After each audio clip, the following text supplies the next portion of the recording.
It's time to wake up and let the weirdness begin. It's the KVJ show to start your morning. Kevin is the host, and his skin pigment is whiter than Casper the Ghost. Virginia sounds like this. Nickname Vicious Beast, so don't get her pissed. Jason talks like a spaz, and he loves to talk about Bigfoot and stats. So get ready, here we go. You're listening to 97.9 with the KVJ show. Yeah, baby. Hello and welcome to the KVJ show. Happy Tuesday. Happy Tuesday. Well, I got a little bit chilly yesterday out of nowhere, huh?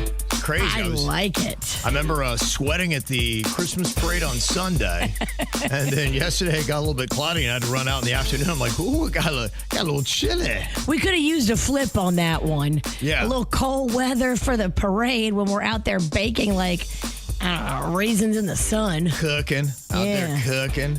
It was nice, though. It was nice to have a little snap of cold yesterday. It was. I'm hoping that this is finally going to be when we get into, we've lost a little bit of the humidity, but it's still been really kind of warm so far this winter. Yeah, I've been dressing for the winter, but just for indoors here at work. Yeah. It is freezing. Still been a little bit chilly. Yeah. So I got my sweater on. Yeah, very Christmassy you are. Yeah, you do. Yeah, you're ahead of the count. I saw that Friday is ugly Christmas sweater day. Yeah, none of mine are ugly, though. Mine pop. You're right. Nothing ugly about that. Yeah. Yeah, you're right. Got to stand up for that one. Well, I want to thank the Miami Dolphins. They saved me some time today. I won't have to bother turning on that game and watching it after what they did last night in Pittsburgh. Remember how I was telling you yesterday that they flew to Pittsburgh and they went right out and were hopping around in the snow at 9 p.m. They're like, cold? What cold? This doesn't bother us. We're the Miami Dolphins. Oh, no. 2 of them got the flu. No. I mean, maybe. Maybe. It would explain why they really didn't show up much last night. Aww. Yeah, they got 2 late touchdowns. Final score 28-15, but it was like 28-0 for most of the game. So, yeah, the Miami Dolphins have now lost 14 consecutive games where the kickoff temperature was below 40 degrees. And they're out there jumping around. Cold? Who cares about the cold? And then they go out there and go, poof, poof. Oh, wait. I go, oh, that's right. We don't like cold. It's one thing to play jumping jacks in the cold. It's another thing to play football in the cold. Yeah, I've heard from players, and I can imagine. I mean, just if you've ever been out and ever been hit by anything in the cold, it stings so much. And, some players can deal with it, and they're acclimated to it. The Miami Dolphins clearly are not. So their postseason hopes are officially over. So no playoffs for the Dolphins. Kind of knew that, though, and so I was just waiting for the inevitable, and then they got into a weak part of their schedule and kind of got a little bit of a roll going on. So at 6-8, they are eliminated from the playoffs, much like the Kansas City Chiefs. So they are done. Steelers go to 8-6. So we'll see. It's not looking good. The Dolphins play the 4-10 Bengals at Hard Rock Stadium on Sunday. Okay, we got a shot. Yeah. It's our season. That's right. Yeah, season's over. But is anybody going to go to that game? You could probably get good prices on tickets. It probably could, yeah. If you want to take your kids and have a great experience and not pay astronomical prices. That would be the time to do the promotion. We will pick a number, and whoever's number we pick, you get to play one play on the field. That would be a great promotion. It would, except for the liability. Well, you got to sign waivers. Yeah, okay. I can only imagine somebody goes out on a stretcher and leaves without one of their legs. Their kids have to watch it in the stands. No, Daddy! Slow-mo for the 9th time. Yeah. You want to talk about great promotions? They've got one going on now for the Boca Raton Bowl, because what's happening now is a lot of these players, if you don't make the college football playoff, pretty much all the good players of these teams that make other bowl games, they decide that they're not going to play in their bowl games. It doesn't mean anything to them. And so the Boca Bowl is very nervous because their attendance was already kind of low. And so they're like, all right, we got to do something to get people to show up. They've got Louisville taking on Toledo. They're going to be at FAU Stadium in Boca Raton. December 23rd is the game. And the whole bowl is brought to you by Bush's Beans. So the promotion that they've got going on now is the first 2,000 fans to the Boca Raton Bowl who bring with them a can of Bush's Beans gets in free. So in a way, they're kind of hosting the very first fart bowl. The fart bowl is on, baby. If you want free admittance into the fart bowl, load up on some Bush's beans, take a can with you, and you get in for free. My husband is a connoisseur of canned beans. Is he really? He loves beans. Because growing up, I think he ate them a lot. You know how your mom used to, back in the 80s, my mom did it too, cut up hot dogs and put it in the beans. Yeah, I mean, Bush's beans. people had to have an intervention with me because every single day after high school, I'd go into Kenny Rogers and get, or Kenny Roasters. Was it Roasters? Kenny Rogers Roasters. And I would get the biggest vat of beans every single day to a point where people go, "It's too many beans, man." Right, yeah. You got a bean problem. Yeah, there's just some foods. That's not bad food for you. I mean, when you have donuts on that level, then okay, intervention. But beans? And they never made me gassy. I'm one of the few. I'm one of the lucky few. You are. You can bean me up and I'm good. You just take it. Your body absorbs it and never toots. It's weird. What is it about baked beans that flips my stomach? But black beans, I'm okay with. I don't think anything of black beans, but when you talk about baked beans, I don't know. I just think farts and my stomach wants to flip. I think it's a different type of bean, too. It is. It's a different type of bean. Is it a gassier bean? Do I have a misconception about what makes you toot more? I don't know. I think a lot of times it's how you prepare the bean. Yeah. If you rinse them over and let them soak overnight, I think they're less gassy. And if you're working with black beans and now you're throwing some garlic in there, look, all bets are off, man. So you can kick up the gassiness of your beans. But I think it's because when I was a kid, I grew up. Did you guys ever hear the beans, a magical fruit? The more you eat, the more you toot. The more you toot, the better feel. That's how beans at Every every meal. kid knows that. Yeah. So I think maybe that's what it is. That's burned in my brain. So when I see baked beans, I just think farts. When you think about it, all you really need in life is a catchy song.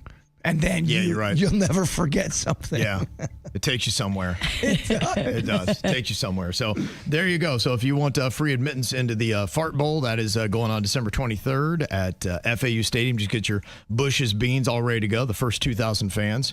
So they're hoping they hit 2,000 fans. I'd bring a mask just in case. You're right. Well, people aren't eating them. Yeah, look, if it's bean night, you never know. They might grab one to eat, one to give free admission into the stadium. I'm bringing a can opener to that thing. And they got those aluminum seats. Can you imagine the noise going off in that stadium? Echo fart. Oh, my It's going to sound like thunderous applause. You're going to be watching that game. It's going to be Wow, the crowd's really into this one. What's going on out there? Sounds like bad trumpet play. Yeah, so that is going to be interesting to watch. Yeah, Dolphins all done. Season is over. It's the KVJ Dirt of the Day. It's the KVJ Dirt of the Day. Virginia, take it away. Cause you know we need that Dirt of the Day. This Dirt of the Day is brought to you by my new closet designers, Closets by Design.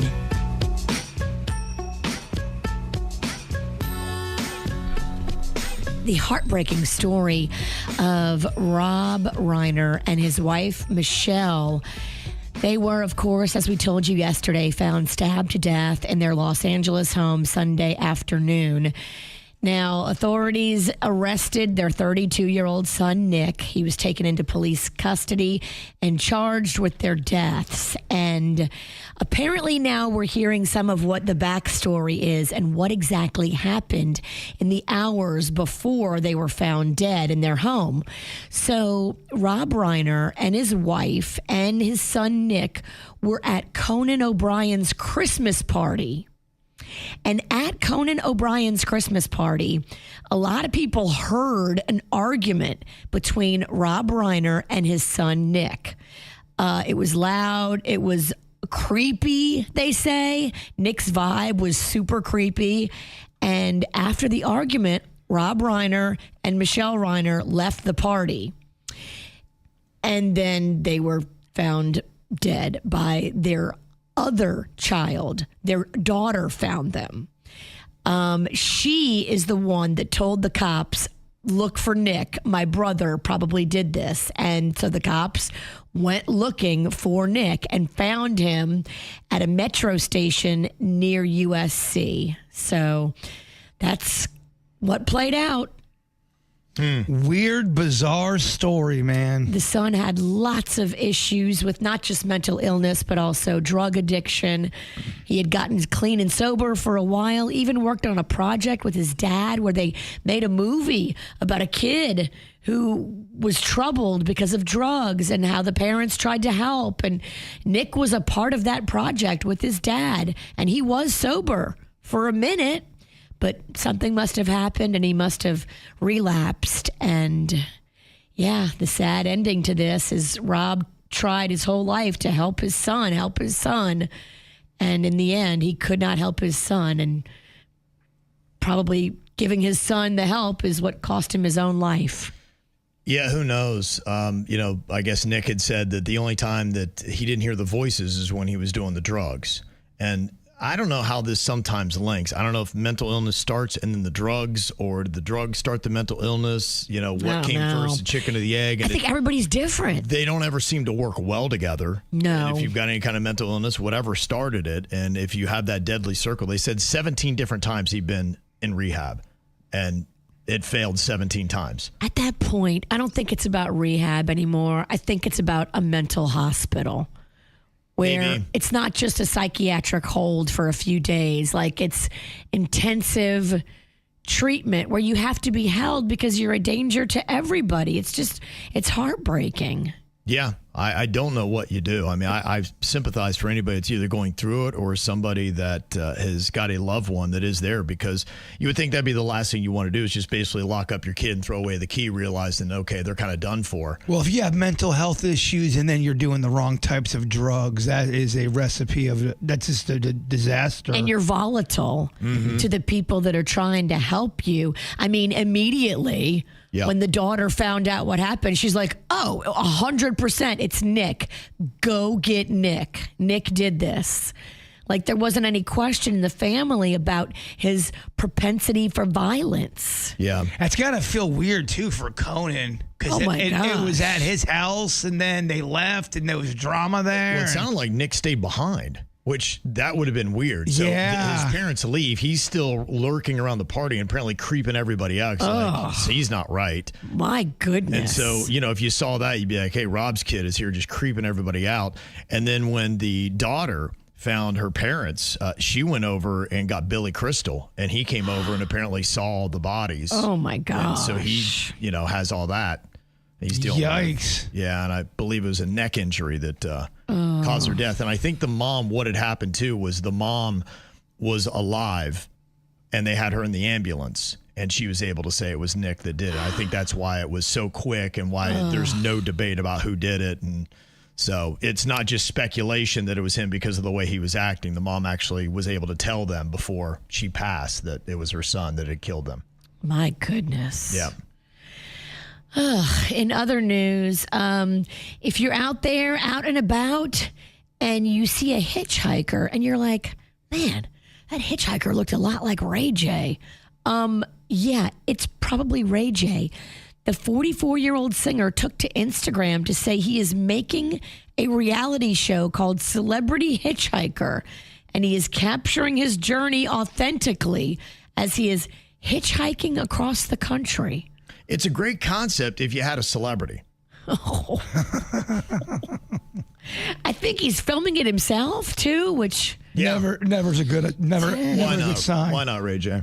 Never a good sign when you're filming things yourself. Doesn't he have a lot of personal drama that's going on right now? You probably should be tending to. Okay, he does. All right.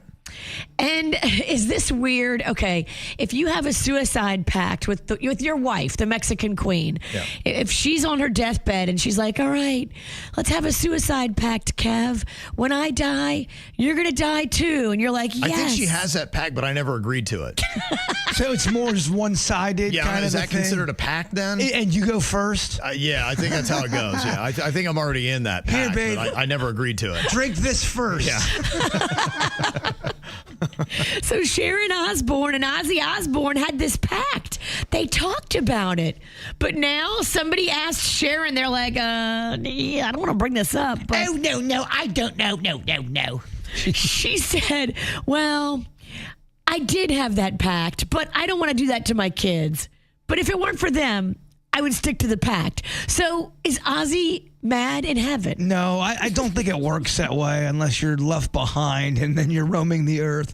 And he is the Prince of Darkness. If anybody was going to roam. Are we sure he went to heaven? And that's what's going on in your dirt. Listen up, y'all, cause here's the sitch. It's time for another round of Do It, Bitch. Do it, bitch. Do it, bitch. Do it, bitch. Do it, bitch. Do it. Do it. Do it, bitch. Do it, bitch. All right, here we go. Today, I'm partnering up with Virginia to try to bring down Jbird and Denny's in Do It, Bitch. Our gamblers today are Virginia and Denny's. All right. Here we go. I'm gambling? I know, I'm hyped. Yep. And it's me and you? No, it's you and I. It's me and you. Yeah. Oh, Team Full Throttle is back in action, baby. Team Full Confusion. Full throttle, baby. We're taking it to the top. Okay. The first topic that we have here is colors. Oh, Colors. What your color, Kev? What your color, Jbird? you better stop this, Kevin, because this could go on for a long time. Longer than I thought. Oh, I can go till noon. All right, Virginia, how many colors can I name in 10 seconds? Kevin can name 8 colors in 10 seconds. Okay. Denny's is so fine, you can name 9. But I think that Bird could also do 9. I was going to say, what's he doing? He's not the gambler. You're the responder, you dope. Just let me kind of do our own. We got a strategy we're working. Really? Yes, it's. I swear I'm not high or drunk. Somebody needs a Christmas break. Wow. We're so close. So close. We're so close. You're going to make it. I can taste it. Limping Wow. to the finish line. But I appreciate having my back, Denny's. Yeah. Yes. 9 sounds fine. Okay, we're at 9 all of a sudden. All right, Virginia, you want to raise or call on that? It's where it gets tricky because 10 of anything is tricky. But I believe in Kevin. I believe in your hair. Mm-hmm. I think Kevin can do 10. Okay, at 10. What do you want to do with that, Denny? There's so many, and there's so many variants. I'm going to have to raise it to 11. All right, keep creeping it up, Virginia. We're going to keep pushing, or we're going to call it. This one's going to be tough.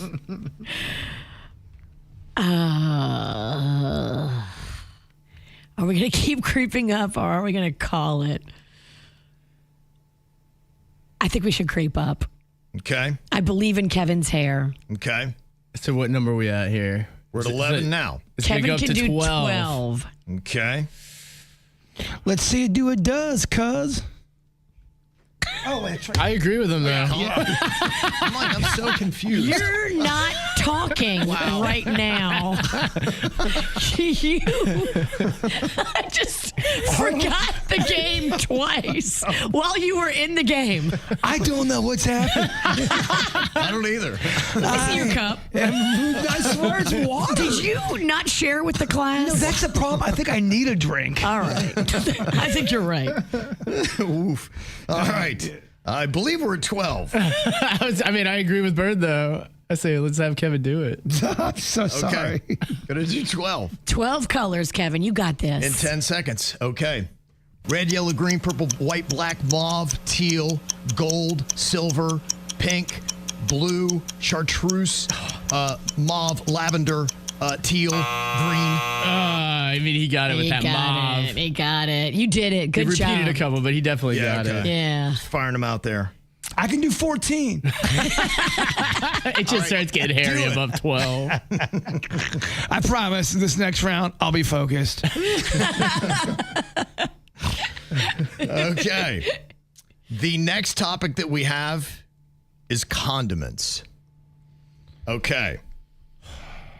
Denny's, how many can Jbird name in 10 seconds? Oh, man. There's a lot, and he does spend a lot of time studying them. This one, we're going to have to start off highlight colors. I'm going to start off at 9.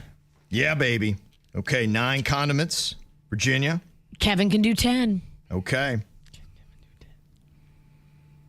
I say Bird can do 11. Okay. We're at 11.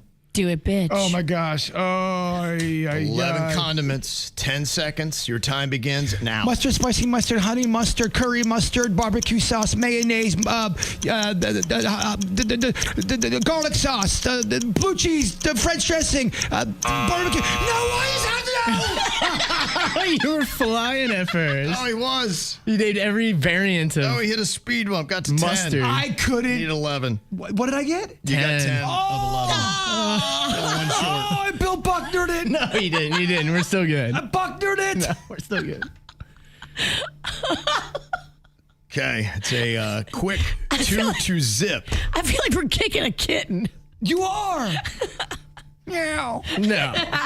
Don't let him get in your head, Bird. Thank you. I need a speech from you. You're not the kid. It was always our strategy to trail at the half. Okay. I love that. It's working. First to 3 is the winner. Oh, boy. We've got 2, 1 away. Next topic is U.S. states. Okay, Virginia, you get to set the marker on this. U.S. states. Kevin can do 5. Okay. Denny's. Bird Razor call. loves the states. Mm-hmm. Especially the original colonies. Loves Let's them go. united. Let's go. I'm going to raise it to 8. 8. Don't ignore his whimpering. Ignore his whimpering. Don't listen to my friend crying. Like He's 8. fine. He's crying for no reason. I'm trying to get in that Zen-like state. Good luck in this room. We're at 8 right now, Virginia. What do you want to do with this? Raise your call. I got to raise it because Okay. I think he can do 8. Mm-hmm. But 9. Okay. Kevin can do 9. Okay. Creeping it up to 9. Kevin can do 9. Okay. What do you want to do? I'm going to with raise it to 10. this? Okay, going to keep creeping it up. Going Creeping to 10. it. I feel nauseous. Don't listen to what he just said there. What do you think, Virginia? I think he feels nauseous. Okay, we're at 10 right now, Virginia. What do you want to do? Raise or call? Oh my gosh. I got to bet on that hair. Okay. I'm raising it to 11. Going to go to 11. Wow. Okay, Denny's, here we are. I'm going to make Kevin sing for this one. Oh, dog, I had it. Okay, this will be for the win. A lot of mixed signals. I don't know. Calm down, Kat. 11 and 10. Let's see if I can do it. Okay, here we go. Florida, Georgia, Alabama, Ohio, West Virginia, North Dakota, South Dakota, California, Oregon, Tennessee, Vermont. You got New York. You've got Oklahoma. You got Texas. You've got... Dang, you got 14. I underestimated the hair. Okay, 3 up, 3 down. The hair came to play. All right. Okay, it is over. Ketchup! I know you didn't never get any said ketchup. catch-ups. You never said ketchup. I never said ketchup. There's a honey ketchup. Oh, a maple. Okay. It's okay. Yeah. You know what? You'll get them next year, Pumpkin. I hate when you call me pumpkin. Well, we had a clean sweep in Do It Bitch today. Myself and Virginia were able to take down Jbird and Denny's. And if you hear that noise, it's not that Santa has landed his sleigh inside the studio. It's that Jbird and Denny's are going to be locked in Jingle Bell Hell for the next day. You can definitely hear us. Yes. 24 hours in Jingle Bell Hell. The clothes that they wear are going to be covered in jingle bells, making lovely festive noise everywhere they go. Not going to sneak up on anybody here today. That's for sure. Hot on things. Yeah. That's great. Boy, they're all over that. And they go so well with your tacky Christmas sweater, Jbird. They do. They do. I didn't think this was tacky. You're right. Yeah. He thought it was cute. Maybe not a fair assessment. That's true. The sweater. Yeah, but you can see Jbird's sweater on KVJ TV on YouTube and judge for yourself. And you can see he and Denny's, and you can hear them definitely. Oh, yeah. As they're Shake jingling it, around girls. the studio. Let me see you dance. Yeah. Oh, yeah. Oh, yeah, Jbird doing the thrusting move there. Okay. Whoa, went to Wonderland. Ow. Is that what you do after the mistletoe? Okay, baby. 2 Denny's. Yeah. Okay, so if you hear any jingling going on, yes, we're going to be very festive today as they have got the jingle bells all over their shirts here. All right, Darren? Fumbling a little bit, sorry. Yeah. All of these people in my life acting berserk. I'm feeling all pissed off and hurt. I need to know if I am the jerk. Oh, am I the jerk? Oh. Are you a jerk for ratting on somebody? Well, this somebody is talking about ratting on their brother-in-law. It says, my brother-in-law has been sober for over a year. He's been a lifelong drinker, but over the last 5 years, he's been a disaster. He got 2 DUIs, lost 3 jobs, and his wife left him. Last week, I was out making some sales calls when I stopped into a dive bar for a burger. That's when I noticed my brother-in-law sitting in front of a beer on the other side of the bar. He clearly saw me too. He started acting nervous. Then he quickly paid his tab and he left without saying a word to me. I don't want to be a rat, but I also don't want to do something that could stop him from getting the help he clearly needs. I don't feel like we are close enough for me to approach him by myself, so should I betray my brother-in-law and tell my wife or keep it quiet? He's going to hit you with the, I swear it was just a no duels. Yeah, I mean, there's no way to prove it wasn't.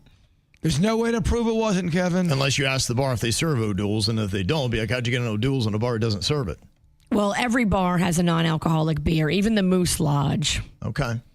That's a thing they got to do? Most bars. And sometimes the bartenders will protect the patron, say, well, we can't give you information because... And if you didn't ask on the spot right then and there, the bartender might not even remember. I'm not saying that it isn't O'Doul's, but that's gonna, if he's hiding something, he's gonna have a clever answer for you. Yeah, this one you may not want to get involved in. Until something happens and he does something else to bring his life down? Well, you can say you saw him, but you didn't know what he was drinking. I mean, you don't know what he was drinking. Yeah, if I was married to somebody and I saw their brother-in-law who's struggling with alcohol, I'd go back to my wife and say, hey, I saw your brother. He was drinking a beer. I just want to let you know, make sure he's okay. Could have been an O'Doul's. I don't know. But totally could have been an O'Doul's. I saw him at the bar. Maybe you want to check on him. I don't really care if he's mad at me because deep down I'm doing this because I care about him. But just be ready for him to turn it around on you. And be ready for him to O'Doul's your ass. That's what people do. You're right. Oh, it's just an O'Doul's, Kevin. Now, the question that I have is, he's talking about ratting on his brother-in-law by telling his wife, which would be the sister. And if you just said, hey, I saw your brother in the bar. He was sitting there. It looked like a beer in front of him. Could have been anything. I don't know what it was. Could have been non-alcoholic. Maybe you could say that. Be like, I just thought I'd let you know. Because the question to me would be like, is your responsibility to your wife to let her know something like this? Because imagine if the brother then killed himself or other people in an accident and they're like, oh my gosh, we didn't know that he was back to drinking again. And you had actually seen him and could have said something and maybe an intervention could have happened. Look, no one's going to get mad at you if you tell your wife that you saw the brother. If he's mad at you, that's because he's projecting his anger and his issues. You're doing it out of a place of concern and kindness. You can go to bed knowing you're not ratting somebody out. You're actually letting somebody know that you're concerned about their behavior. Ratting out would be me ratting out Virginia for stealing something here at work. And when you see me like loading a printer into my back seat. Yeah, and then I go to our boss and say, I saw her take the printer. She took that desk jet printer. And honestly, I think she's been drinking on the job, and I think she took a lot of stuff from your desk as well. But just tell your wife. I mean, if you're going to tell her that you saw him in the bar with what appeared to be some sort of draft beverage, tell her. I know what he's going to say. He's going to say it was an O'Doul's. He's going to say it was a non-alcoholic beer and that he's not drinking again. You got to play a little, chess with this guy. The other thing, too, is if he's got a drinking problem, the last place he needs to be at is in a bar. So that alone, by him being in a bar, you could go, I don't want you to get triggered, even if you are drinking. And let's be honest, it's not a non-alcoholic beer. He's drinking beer. But he's going to say it is. No one's going to the bar to get an O'Doul's. In fact, no one goes to the store to get an O'Doul's. They're disgusting. Who's buying O'Doul's? Yeah. I don't know. They all make them now. I know. Heineken, Busch. I'm just doing my bit. They do have trace amounts of alcohol in them still, don't they? So Small. trace, yeah. Small. You can't catch a buzz. Okay. You'd have to drink, I'd have to drink 900 O'Doul's just to even make a dent. That'd be rough. You would be peeing so much. To a point where it's not, yeah. What am I doing? Yeah, what am I doing? Where's my whiskey? Well, 63% of the people are going to let the sister know, hey, I saw your brother in a bar, do with it what you will. He had looked like a beer in front of him. Don't know what kind it was, but. And you don't have to condemn him. You don't have to be like, I saw your dirtbag brother. You can just go, hey, I'm concerned. I saw your bro there, you know? I think it's the energy behind it, because sometimes people rat people out because they just want to be rats. And other times you say something out of concern and saying, hey, I could be the difference between him getting some help or other people around him making sure that he is okay, or I could say nothing. And that almost seems a little bit more selfish. I mean, if Virginia knew the laundry list of things I could rat her out on, Kevin, she wouldn't sleep for a month. Whatever. The game can be played both ways. I'm a sweetheart. You got nothing on me. Whatever. This person wants to know if they're a jerk for not watching their friends' dogs. It says here, so I've been friends with this girl for about 15 years. She lives in Weston, and I live in downtown Hollywood. So she called me 2 weeks ago and told me that she's going out of town for her daughter's birthday, and she asked me if I can watch her dogs for 5 days while she's gone. She has 4 French bulldogs, and I have 2 cats. I told her, sorry, I can't. First of all, because I've got 2 cats, and second of all, I leave for work at 6 a.m. and I get home at 4 p.m. She said, that's okay. I just keep them caged up. But I hate putting animals in a cage. Plus, I do not want to be responsible for these dogs. I heard they are expensive because she bought them from a breeder. Now she's mad at me and said never to call her for anything. Am I being a jerk with this? No, your friend sucks and you should drop her like a hot sack of potatoes. You don't have to watch somebody's animals if you don't want to. Yeah. Ask Jbird what happened when he watched them cats that time. It was a cat that was literally 12 years ago. The Cat hasn't been heard from since. owners were jerks. The cat wasn't great, and you have no idea what you're talking about, lady. That cat sprinted away from Jbird to never be seen again. Gone. 13 years ago. Still telling that story. That's a great story. It's not that great. And cats run to you, you witch. That's probably where it was running. Okay. Nobody thinking you're a jerk on that. No. No, you're not. Don't let anybody gaslight you and make you feel bad. If you don't want to take somebody's animals, you don't have to. Could you imagine asking somebody for a favor, them saying, oh, I'm sorry, I can't do it. You jerk, never call me again. Yeah. All right. Fine, I'll never call you again. Thinning of the friend group. Yeah. I am fine with that. Can you think of a great movie that has just one bad scene that maybe just makes your skin crawl, or you're just like, oh gosh, it's boring, or it makes the movie drag? Yes. What's your number one pick, Bird? It's my all-time favorite movie. Okay. It's Karate Kid. I cannot stand the part where Mr. Miyagi gets very, very drunk, and Daniel's going through all of his war stuff, and he's singing, oh, God, oh, Right. And he's so drunk. I don't like seeing Miyagi like that, Virginia. And it kind of goes on for a while. I would have edited that down or take it. Yeah. I don't know. I didn't like seeing Miyagi like that. Okay. Yeah, because he was a pillar of strength. Pillar of strength. Look, I get it. They're trying to show he's human. Vulnerable. He's got flaws. Yeah. I understand that. I just did not like the scene. Okay. Taking that down. I'm taking that one down. When you look at some of the conversations about great movies that have a bad scene, there are some of your favorite movies that came up quite frequently that I saw people discussing. In fact, the movie that you tried to get your girlfriend to watch the other night, Star Wars: A New Hope from 1977. Okay. They had said there's a scene where the stormtroopers bonk their heads. And it's kind of like, whoa, look out, wacky, wacky. Yeah, like, that's okay. not, I mean, it's so quick. I think to make this list, it's kind of got to be a longer scene that drags a bit. They got another one from Star Wars, Return of the Jedi, with the Ewoks taking over the stormtroopers. Not gonna lie, Virginia, not a big fan of those little fuzzy bears taking down the stormtroopers. Oh, a rock is gonna hit the helmet and take them down. Remember that? And they're like, oh, I can't believe it. Whoa! These teddy bears that are lovable and marketable. Oh my goodness. The Ewoks are so cute. The only thing cuter than the Ewoks is Baby Yoda. Not a big fan of the Ewoks, Kevin. Okay. And it's tough because it keeps cutting back and forth to the Darth Vader Emperor scene, which is amazing. Yeah. And then we gotta deal with the little bears, Virginia. Goes from intense to kind of campy. And I didn't realize I hated the Ewoks so much until I got older. Wow. Yeah. Okay. All right. Sorry, Virginia. One scene that really stands out, in fact, a lot of people say it actually brought down the entire movie. I don't know if you'd even call it a great movie, but Spider-Man 3 from 2007. Do you remember the emo Peter Parker where he was dancing down the street?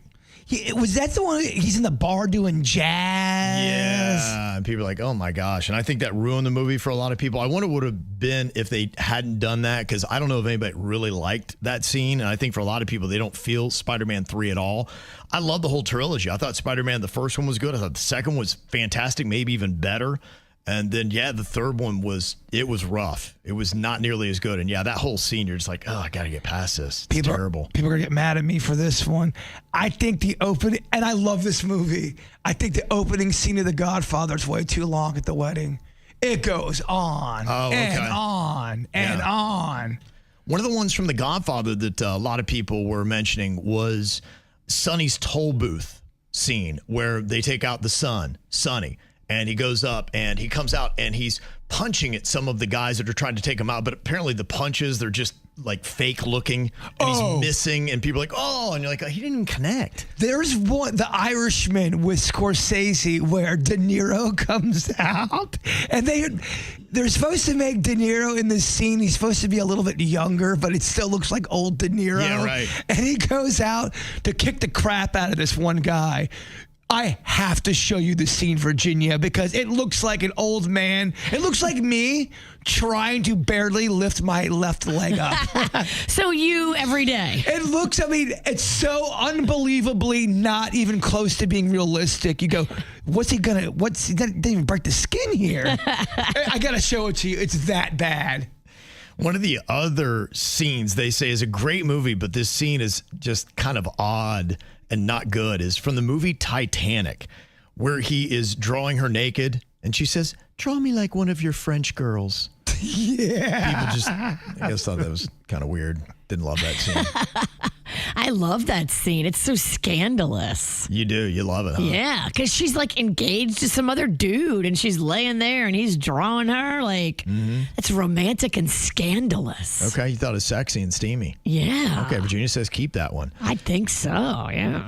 I don't know. I'm not a big fan when E.T. gets sick and he's by the ravine. He's looking all gray like one of them sausages from 7-Eleven. And he's just laying there. Not healthy. No, it's I don't know. It turns on me. I don't like it.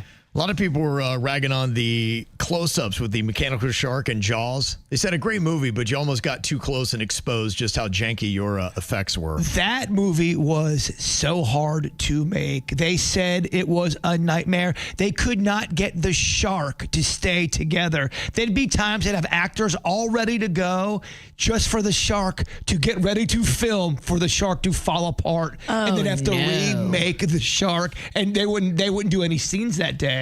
Ironically, the shark couldn't hold up in the ocean. It really couldn't. It was. That is kind of odd. Who made this shark? KVJ? They said the shark was really difficult to deal with. And one great movie they said with a bad scene was the movie It from 2017, where the kids defeated Pennywise with insults. Yeah, there's some things about every part of the It and I love it. Yeah. But there's always a scene or two you're going, all right. Okay. All right. Well, there you go. That's some movies that are great that if you could take out one part of it, that's what you would do. They did a skit on Saturday Night Live over the weekend. They're talking about the Spotify Wrapped and how popular that has been, and it was massive. What a great marketing idea. And you wondered, okay, is everybody else going to jump on this as well, where you get a recap of everything you've done over the last year? So SNL's skit was talking about what if Uber Eats did the same thing Spotify Wrapped did. Honey, Spotify Wrapped just dropped. Oh my God, I love when they do this. It's a way of looking back at who you were in 2025. That's so neat. Well, now there's another way to look back at who you truly were this year. Introducing Uber Eats Wrapped. Oh, no. No, thank you. Studied your patterns and crunched the numbers. Oh, no, I understood what it was. I just don't like that, and I don't want that. Well, we did it anyway. Now you can find out which restaurants you couldn't live without. Taco Bell, Five Guys, Burger King, Chipotle. Guess that explains why the plumber's always here. It's not always here. And learn what food items had you in a chokehold. It says I'm in the top 1% of nuggets. What does that even mean? Take a wild guess, David. What? That I eat more nuggets than 99% of the world? That can't be true. You're eating nuggets right now.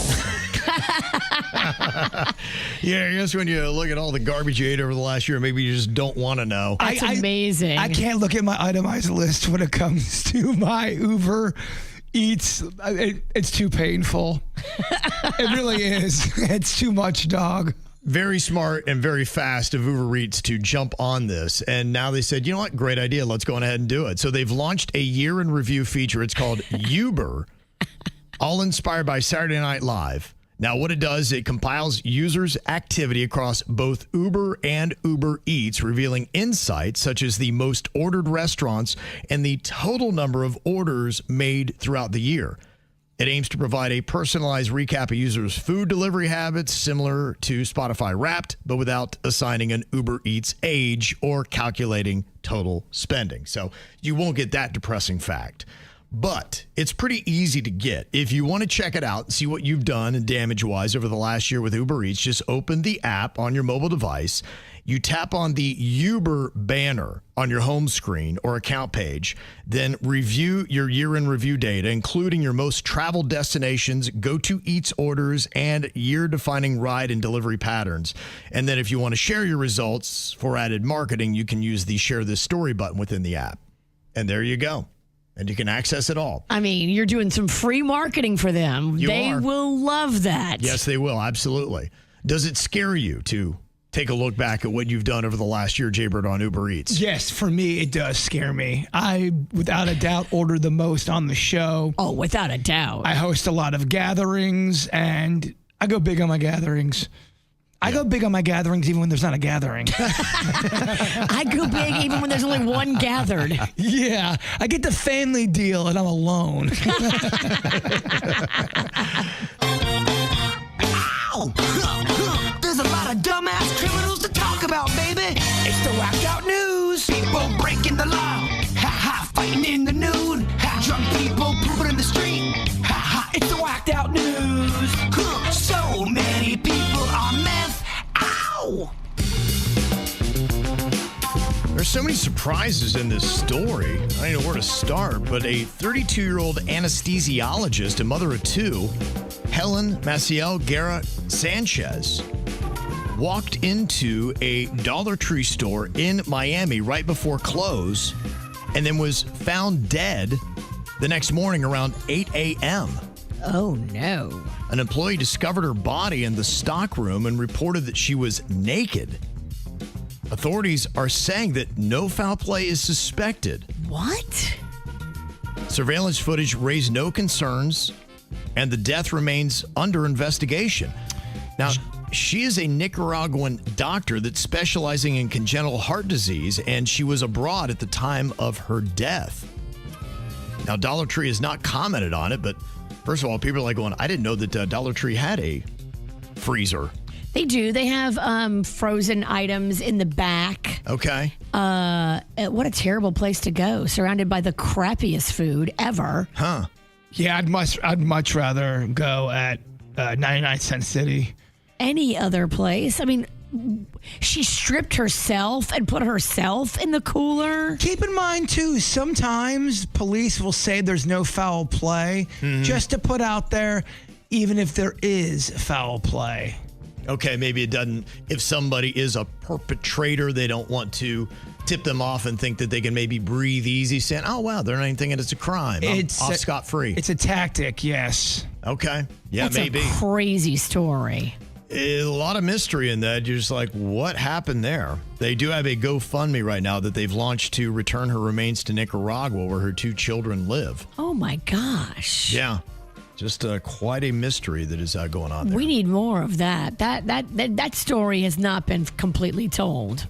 Yeah, I assume we'll hopefully have some details here very soon to find out what happened with that. Her poor family. Now, I know that a lot of people have confusion and concerns about the crackdown that's happening with your license plate frames and how they'll just start pulling you over. And the fine is to the level it's making some people uncomfortable, saying, okay, am I in compliance with this new regulation that they're really starting to enforce here in Florida?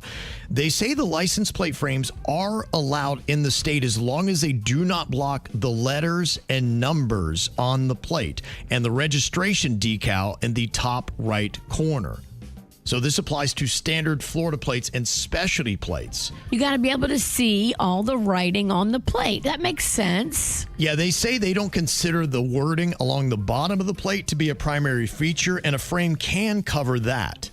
And a frame may cover the top area of the plate as long as law enforcement is able to identify the state that issued the plate.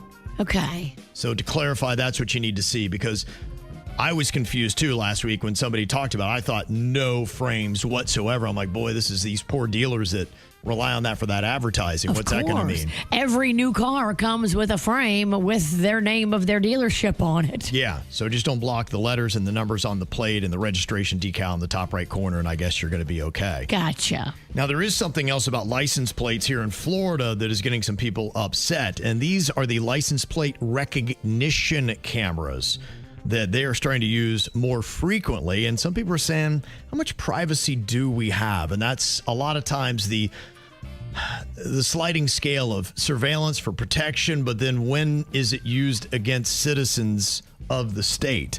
The motion-activated cameras capture images of passing vehicles, and then they store detailed data beyond license plates, including the vehicle type, the color, and any distinguishing features. And there's an AI tool that's called Vehicle Fingerprint, which allows keyword searches, and agencies can share data locally, statewide, or nationwide. And they're saying, okay, how much are people watching us and exactly where? They say that Broward Sheriffs use it, it's in Boynton Beach, Fort Lauderdale, Margate, Pembroke Pines, Coconut Creek, Davie. They've got all that, but they're not really forthcoming with some of the places where you're going to see this. Now, police are saying that the cameras help solve crimes, but some other people are saying, yeah, I don't know, man. Sometimes I feel like they might be using them to victimize us and come after us.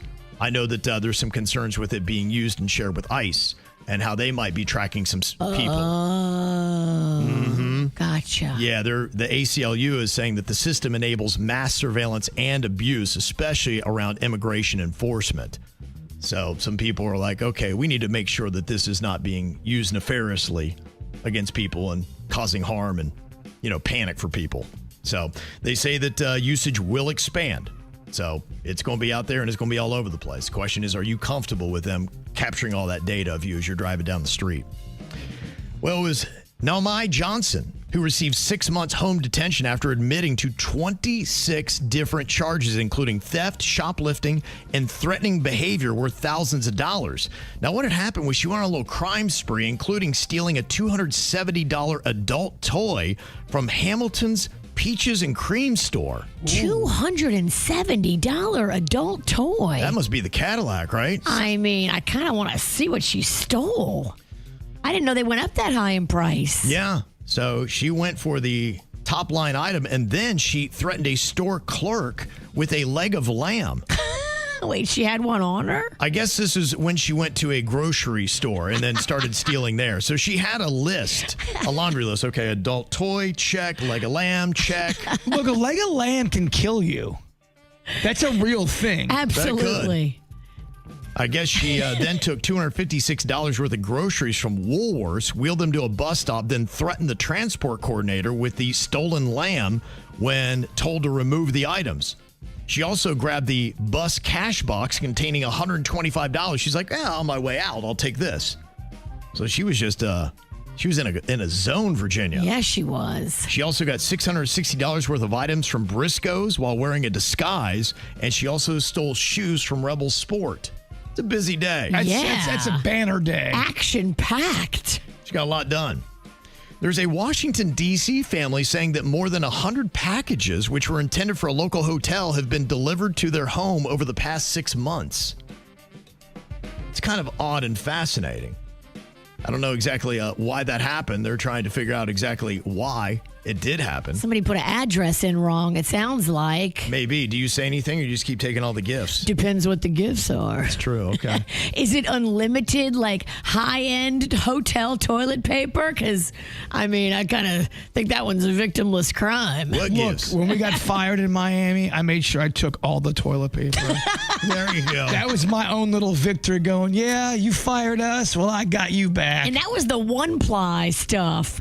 Imagine you had free, fancy butt, 2-ply hotel toilet paper accidentally shipped to your house for months and months and months. I don't say nothing. Right. I just felt like I got my power back was all. And they say Washington, D.C. has set a new Guinness World Record for most couples kissing under the mistletoe, with 1,435 pairs sharing a 5-second kiss beneath the national mistletoe. Oh, that's cute. Yeah, so there you go. New world record is set. Okay, ladies, I need for you to imagine this.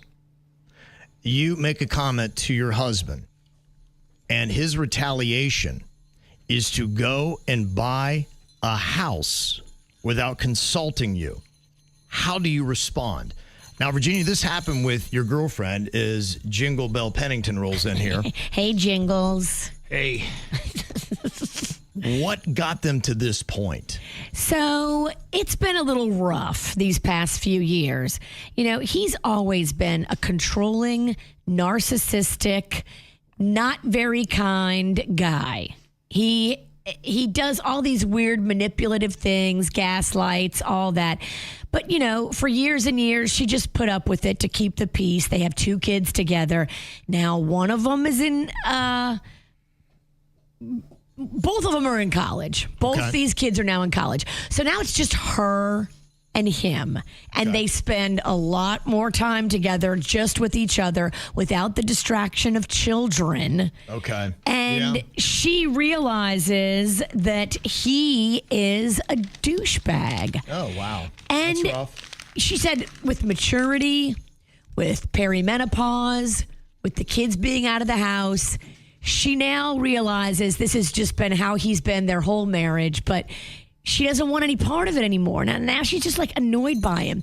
So she told him the other day, she's like, you're smothering me. I need you to just chill and stop. You're smothering me. What does that mean, smothering? In what way?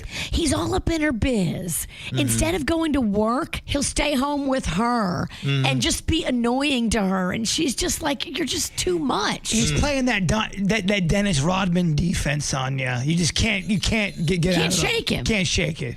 And so she told him, look, you're smothering me. You're being annoying. And he's like, oh, okay. I'm being annoying. And then he leaves and she's like, oh, thank goodness. So she gets some peace. Well, when he left, he went and bought a house without consulting with her, without asking her opinion, without getting her to sign any of the financial papers. So I guess it's his house, not her house. But when you're married, isn't everything community property? I told her, you better check your marriage certificate and your legal findings with your state, because they're not in Florida. Go check your legal findings, because this is the kind of guy that I could totally see. The paperwork was never filed and you're not actually married. And oh, by the way, surprise, everything's in his name, including your house, the house he just bought, the business you guys thought you owned together. He's that kind of scary guy. A matrophony? Yeah, a matrophony. You can use that. I would not put it past him. He's that controlling. That's rough, and this happens to a lot of couples when their kids go off to college, and now they've got to reconnect after 18 or more years of raising children, and you realize, wow, why did I marry this person in the first place? And it's almost like you have to date again and fall in love with your partner again because you're like, okay, now it's just us, and so I've got to really like being with you. And if I realize I don't, then what is our common ground? It sounds like she's going to have that reality right now where a lot of people are asking, why are they even together? Because, I mean, you're 20 years older, so you're 20 years grosser. So you got to make sure you like each other. Right. No, but I've seen it the other way, too, where the kids are out of the house and the husband and wife, they reconnect and they become really close and great friends again. That's not happening here. I know, and that sucks. And maybe it wasn't meant to be for a long time, and this is just a big microscope on that situation. That's what I'm telling her, but she's like, oh, I don't want to make any moves during the holidays. And I'm like, all right, just do me a favor, sweet cheeks. Don't end up as a Dateline special because that's kind of what I feel like this guy is capable And of. I think he's capable of murder, of killing his wife. I don't trust anybody. Because that's a big leap from being somebody that is controlling to... He's deceptive. He's narcissistic. He's controlling. He wants all the money. He wants all the everything. Yeah. He doesn't want a divorce because now he realizes he's going to lose half of his stuff. So now he's choosing to be nicer to her. Okay. Well, I've heard enough. Got to give him the chair. Yeah. Yeah, I mean, this does not sound like a very healthy marriage, and it sounds like she needs to do what exactly you said, get on top of the legal part of this. But, yes. They might have to consider a separation if he's just not nice. I think some people stay in unhappy situations because they don't think they can do any better. That's her. And to me, I go, why would you ever want to put yourself in such a hellish condition? She's got anxiety. She's very nervous. She is afraid that she won't be able to make it on her own. I'm like, are you kidding me? Like, you'll be fine. You will blossom without him keeping you under his thumb. But if you do not leave him, you will be a murdered victim from Dateline. If you try to leave him, according to Virginia. If you try to leave him, you might end up on Dateline, is what I said. Mm-hmm. You got to keep your eye on this guy. Does she have a job herself? Is she making her own income? No. Okay, so here we go. So this is part of it. Now the kids are gone, so she wouldn't get child support. And my question would be, how does the alimony work? Does she get then, because he is the breadwinner, she would get a chunk of his money that he'd have to pay off to her? Well, I think sustainable. If their marriage is legal, which we have to check and make sure that paperwork was the marriage filed. might not be legal? Well, he's the kind of guy that if you don't fire that's a massive leap. The marriage might not be legal? Why is he buying property without her? Putting it in his name and not her name. That tells me he knows something she doesn't know about their community property. Your Honor, this is all circumstantial evidence. Her name is on the house that she lives in now, but it's not on the new house that he just bought without her. Yeah, because I'm sure he's thinking that this might actually be the house that I wind up living in because she is making some moves and saying some things where she might be leaving me or this marriage might be over.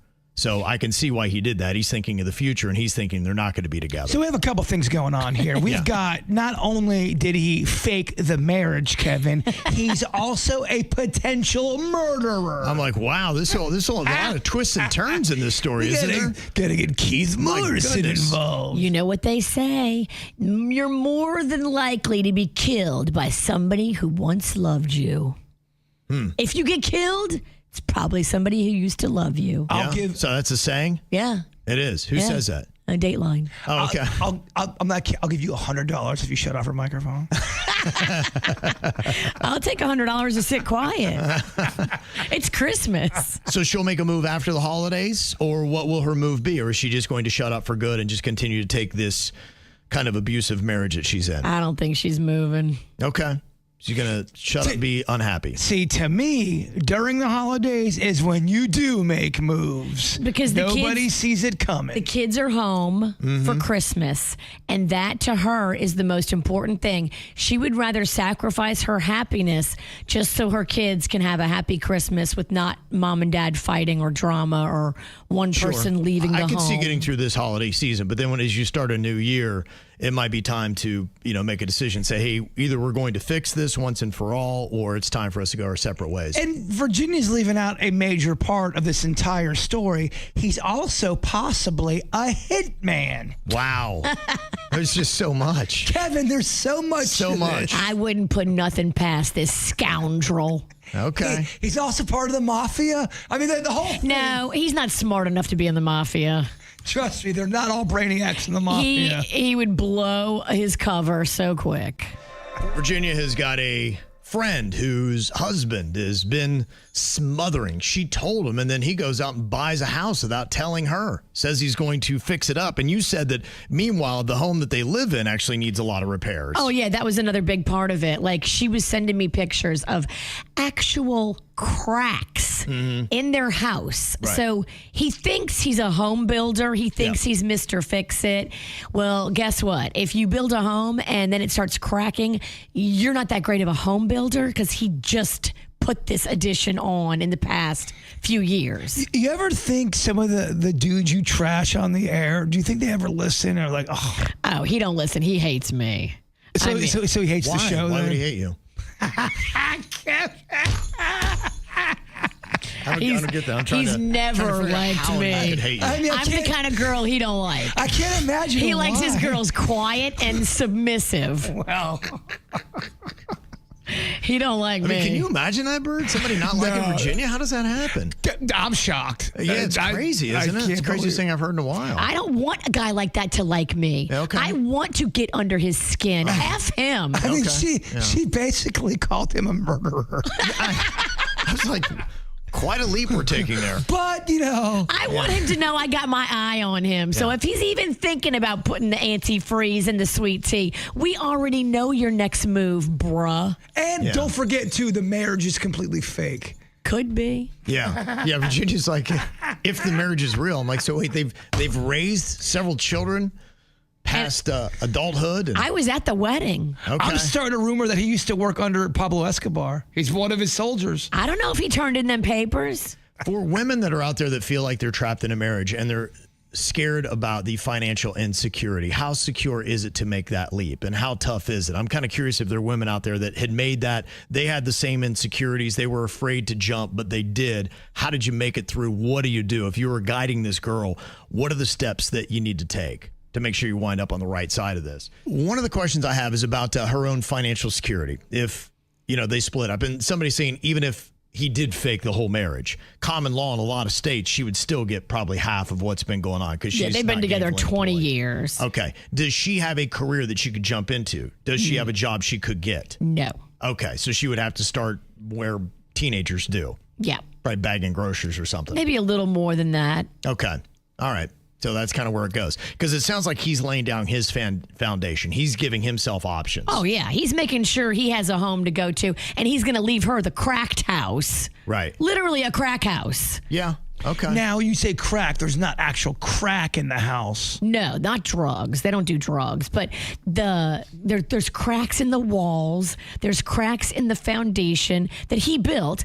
And the windows don't even seal right. There's like gaps. And the cold air is coming in. Because in their state, it's a little colder. Okay. So. Sounds like the biggest crack is in the relationship. Amen. And you said that when he's at home, he annoys her. And that I think he does it on purpose. Okay. I think he's just that kind of guy that he's playing some game. Uh-huh. Okay. Well, I wish her luck, and it sounds like she don't want to rock the boat during the holidays, but maybe in the new year she can get a new you and a new outlook on life. I hope so, but I don't know. Okay. Maybe you get someone to dress like the Grinch and scare the hell out of him while he's sleeping. Look, I've been hanging out with her all day. Okay, yeah. She's giving me terrible ideas. Okay, yeah. That's not going to stop. Look, in 2026, I'm going to turn up the terrible ideas. Okay. Just know. That's your resolution? I promise. Anytime Kevin, I believe you'll deliver. Anytime Kevin just goes, okay, that means he's quite concerned. Fear. I seen that look before. I seen it on my husband. What are you thinking about? What are you thinking about? What's on your mind? Are you thinking about? What are you thinking about? What you thinking about today, Jbird? Well, I'm just getting prepared for my Oregon trip, and I know anytime we go out of state, we love to meet up with KVJ Nationers that don't live in Florida. So my sister lives in Lebanon, Oregon. Okay. Lebanon, Oregon. That's how you say it. And she's probably, I would say we're staying about 45 minutes away from her. So we'll be in that area. But if you're in anywhere near, I don't know, anywhere in Oregon, just let us know. We'll be driving around all over the place. Are you staying closer to like a big city like Portland? I don't think we're staying close to Portland. I think we're staying a little outside of Portland. Where do you fly into? What airport? Yeah, this is the part where I get annoyed and I'd say, all right, what's on your mind, Virginia? Because I don't know the answers you seek. Well, if you know what airport you're flying into, somebody might be able to meet you there. And, yeah, we'll get a drink with you in the airport. We got plenty of time for that. I'm like the wind, baby. Let's see where the old gust takes me. But yeah, we will be around, and I do. Here's a couple things I would love. If you live in Oregon, let me know the pizza spots to go to. Not everyone in my family loves pizza like the bird. My sister likes pizza. She's not obsessed with it like I am. So she wouldn't be the best guide to tell me where the best pizzas are. A pizza lover in Oregon needs to let me know. And I get it. Oregon's a big state.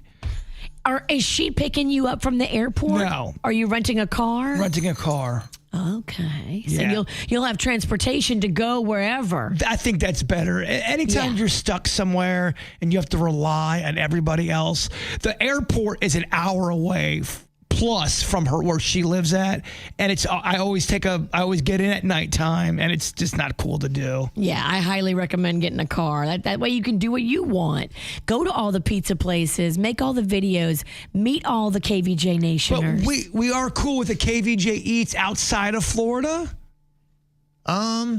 I don't know. I guess. I mean, no, that's a stupid idea. You know what? Do what you want. Yeah. Does the whole project get ruined if I do one in Oregon? Make yourself happy and make a separate project. You know, okay. That can be on straight up KVJ show. Mm-hmm. That doesn't even need to be just on KVJ Eats. Your Portland pizza party. Yeah. Yeah. I'd love to see it. Okay. Yeah. Well, I'll see what I can do. Mm-hmm.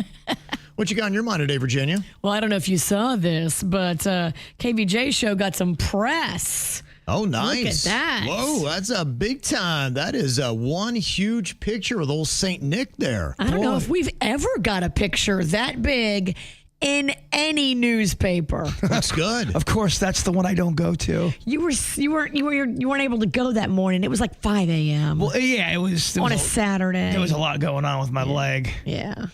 What is the publication? That is in the Palm Beach Post. Okay.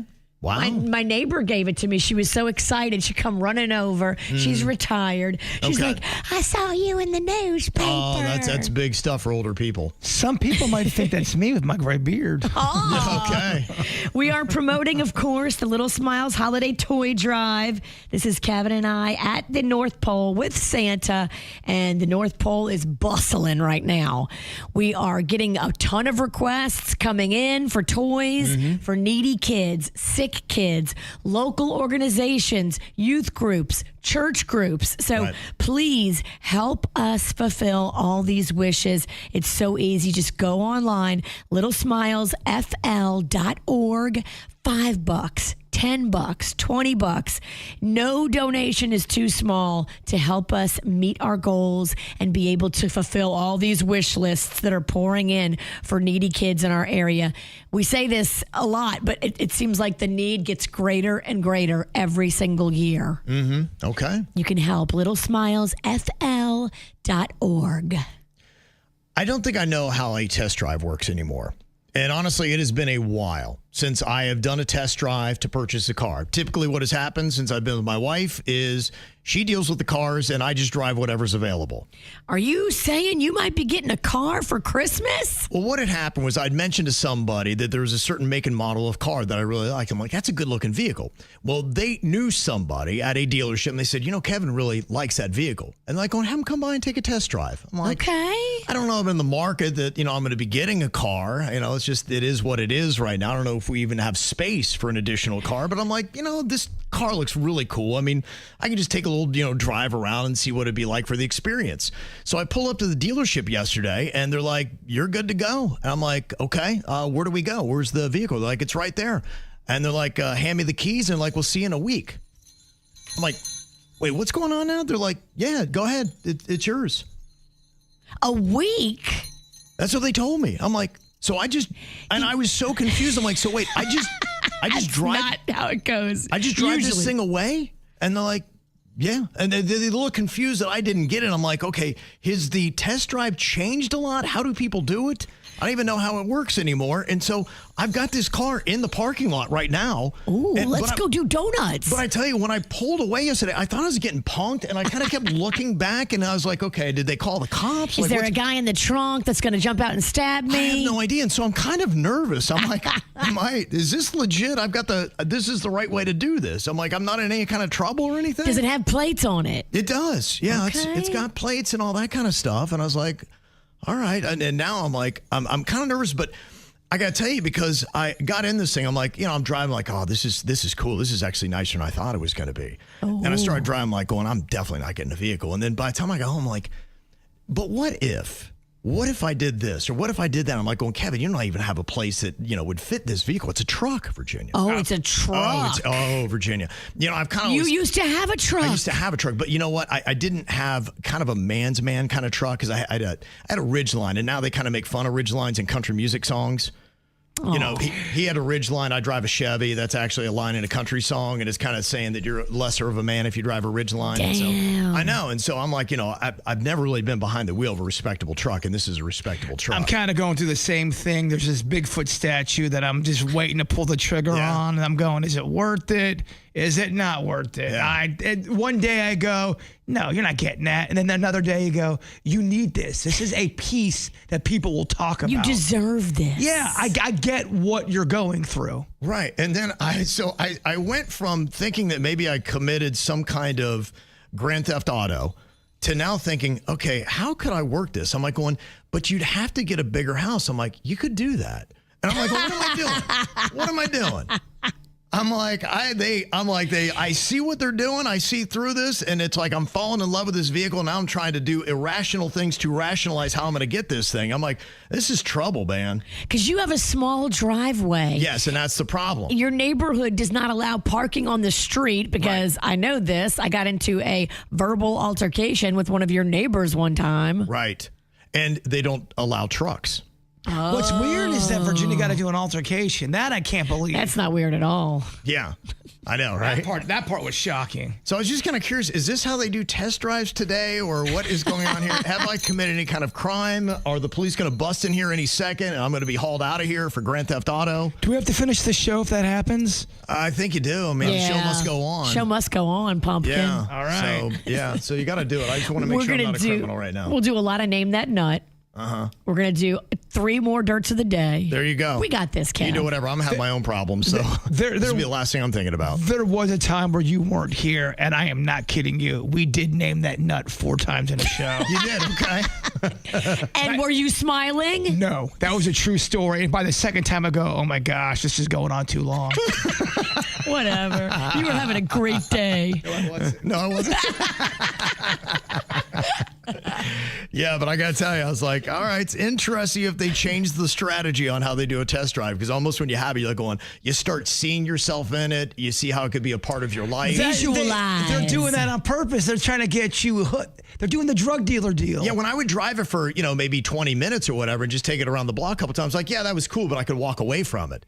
now that it's sat at my house and everything, I'm like going, Now you've bonded with it it. feels like it's a part of me. I've had such a crappy car for so long. Yeah, you have. I wouldn't even Yeah. know what it felt like to be in a nice car and drive it. Same. I know. And this thing, I kept looking around. It does this and it does that. And I'm like, gosh, I can't believe it. I'm blown away by it. But I mean, I replace a crappy car with yet another crappy car. So we're talking almost 2 decades of terrible cars. Same. I don't even have one now. That's how bad my car Your is. crappy car does outplay his non-existent car. You got an invisible car. I do. I got an invisible car. Not today, baby. Very visible sadness. Yeah, and I'm going to enjoy this thing until they arrest me. Go for it. Can you believe it? Yeah, I actually can. Because I really think they're going to run this Powerball at least through Christmas so that everybody can buy Powerball tickets as stocking stuffers. I mean, we haven't had a jackpot winner since September. What's a couple more weeks, right? So you're calling some shenanigans on this thing. No, I'm not gotten to the point of calling for any kind of shenanigans. I just think it is interesting, and maybe they just have great luck between Powerball and the Mega Millions that these jackpots alternate. You notice no one's talking Mega Millions. It's just kind of, Right. whatever. It fizzled. They gave away their millions. Right, yeah, but we were Mega Millions like a month or so ago. Exactly. Then it goes to Powerball. And watch, the next jackpot we'll be talking about again will be Mega Millions. You mean to tell me at their computer headquarters, they don't know what number sequence hasn't been picked? They know what's been picked by people on a ticket. Yeah. They know the number sequences that have been picked and that haven't been picked. So- they have to. The computer has to know that. So counterpoint, you do think there's I shenanigans. do think there's, anytime you have people involved in this much money, I don't trust people. I say shenanigans. It's crazy. Kevin trusts people and you are paranoid with people. Yep. I'm kind of And shocked by all menopause this. has made me trust people less. Yeah, okay. It's Already, menopause, huh? I only trusted 1 out of 10 men. Now it's less. It's just menopause that's caused all this, by the way, Kevin. Not since we've known her, since she's in her 30s. Women ran the Powerball. It might be different. Let's not turn this into a gender war. I don't think anybody is doing it, and the reason why I don't is because I'm just starting to think of what kind of criminal charges would go behind this. You're talking about going across state lines, wire fraud, everything that would go into it. You would be looking at maybe almost a lifetime sentence if you got busted, if this was a big scam and one person was behind it. And think about it, too. There'd have to be a lot of people involved in it, wouldn't there be? Or could you get away with it with just a small group of people that know how to do this, do that, and it wouldn't be noticed? Yeah, it's called the Illuminati. I wouldn't want to do it with a group of small people. A group of small people? Yeah, you're right. You only I can would do be it with 5 a foot. small group of people, but not a group of small people. Yeah. You can be 5 foot and below That's to right. be in Kevin's group. Nope, you're out. Sorry, you're too tall. I think you know Didn't what I make it. meant. I think you know what I meant. Yeah, I don't think you could even have another person in it. I think it would have to be one person behind it because somebody's going to eventually rat or they're going to lose out on it. It would come crumbling down. And honestly, I think it's just coincidence, but it is kind of crazy how it does seem to alternate and work out. It's great promotion for Powerball because it is covered on every single newscast. Everybody's talking about it word of mouth. Everybody's like, have you seen the jackpot? No winner last night. The drawing now for tomorrow night will be $1.25 billion. He said 1.25. Yeah. The cash value at $572.1 million. It is the second largest jackpot of the year so far. Now, the winning numbers. How did Jbird do in picking? He threw out a couple yesterday. The winning numbers were 23, Yes. 35, 59, 63, 68, and 2. With the power play, I guess 4 times or whatever that means. I don't know. I don't know honestly what have that no means, idea. Kevin. Don't ask Okay. me. All right. How did we do? For the first time in Jbird Powerball's history, you got the Powerball correct. Boom. Okay. We are warming up, my friends. You picked 2. That was the Powerball. That's the most important ball to get. Yeah, I figured. I sensed it. And you also got one number correct, which was 63. Boom. Okay. And that's the first time you've ever got anything right, and you get 2 right in one line. Wow. Little respect, maybe? I put respect on your name. Thank you. Okay. Because I'm seeing the number 57. Okay. I'm seeing it. I'm seeing it hard. Okay. 57. You're going to play that, Virginia? Write it down. There was a flurry of people last night at the Publix where I went to go buy these tickets. People were scooping them up. Yeah. There is a 57 dancing on Ralston's scalp. Just saying. 57. Can you imagine how many tickets they're going to sell if we do creep this all the way to Christmas? And so what you do drawings on Monday night, and then they do them on Wednesday and then Saturday. Okay, so 3 nights a week. You know what day of the week Christmas is this year? Christmas I believe it's falls Thursday. on a Thursday, yes. Falls on a Thursday. Okay. So you could win on Christmas Eve. Wow. If somebody wins on Christmas Eve and y'all still don't think it's rigged, y'all are dumb. Okay. We're dumb. If I would have got one more number, 3, would we have been going to Sizzler? I don't think 3. I thought 3 got you a little bit of cheddar. Did 3? Oh, No. Oh, you mean 3? 23. He means 3 numbers. Yeah, if I would have got 3 consecutively, three yeah. numbers. The Powerball and 2 or 3 numbers, I don't know what it is, pays. I don't know if the Powerball plus 1 number pays. Okay, but so you are zero help at this. look, I bought the damn ticket. Well, How much was that ticket again? This one, I picked a few quick picks, too, just to pad our hand. Right. So this was $10 for 5 numbers. So, but you said the Mega Millions is one price, the Powerball's the other. Yeah. Mega Millions is $5 Mega Millions is 5. per ticket. And Powerball's 2? Yes. Okay. Do you want a sandwich, breakfast? Make this even? I'm good. Thank you. No food I'd just for you, rather guilt you and make you feel bad. That's not hard to do. All right, well, there you go. So another big drawing going to be going down tomorrow night. Any other numbers you see besides 57? It's too. My powers are very, very weak right now. The 57 came through, and now I'm exhausted. Give me 20 mins. You know why he did so great yesterday? He'd eaten 3 pounds of mashed potatoes.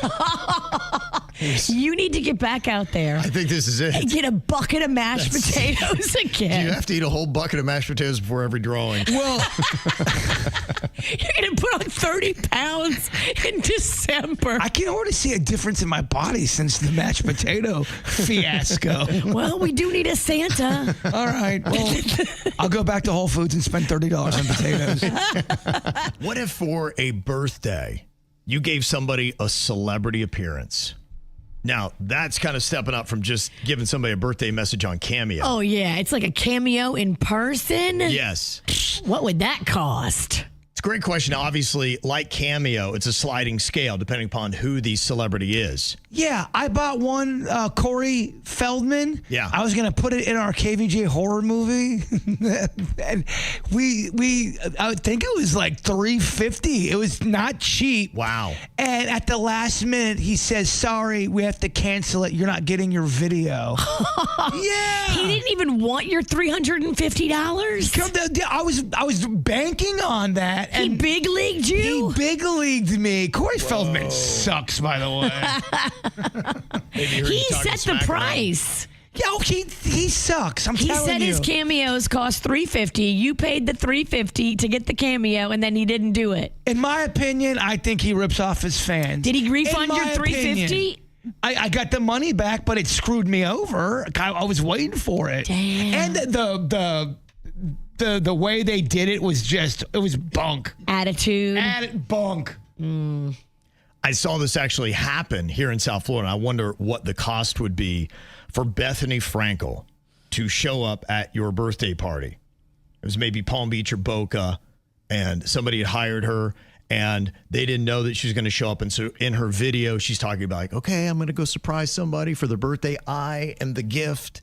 And then she walks in and they hand her a microphone, and here's how she surprises the birthday party that's already going on. It looked like it was one of those kind of Palm Beachy type ballroom type things where they had everybody's in, like the Palm Beachy type dresses, like Lily Pulitzer. And here comes Bethany Frankel. Ladies and gentlemen, please welcome your host, Danieka Gok of Dan Vibes.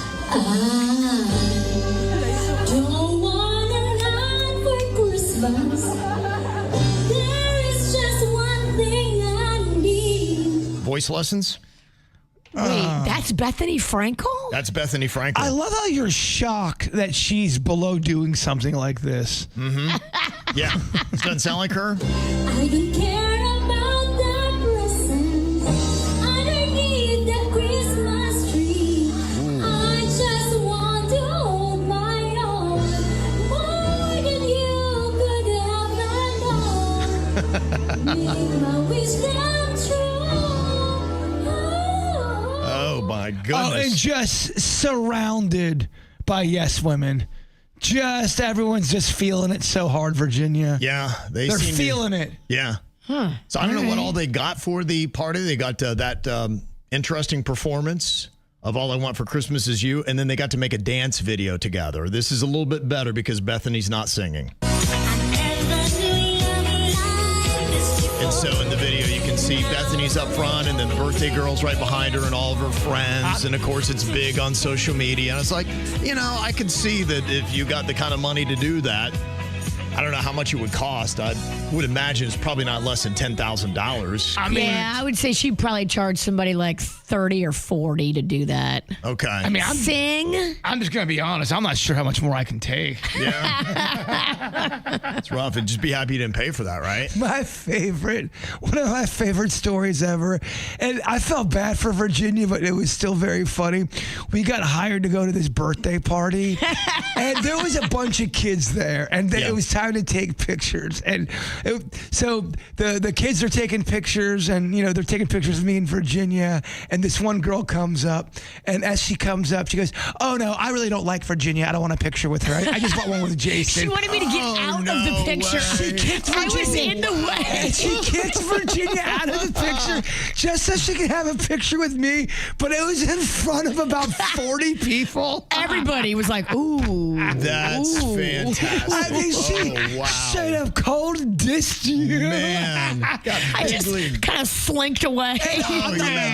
The music stopped, so it was eerily silent. So you could hear every syllable this girl was saying. It was kind of amazing. It was awesome. I drank a lot that night. Oh, it was embarrassing. I did feel bad for you. You should.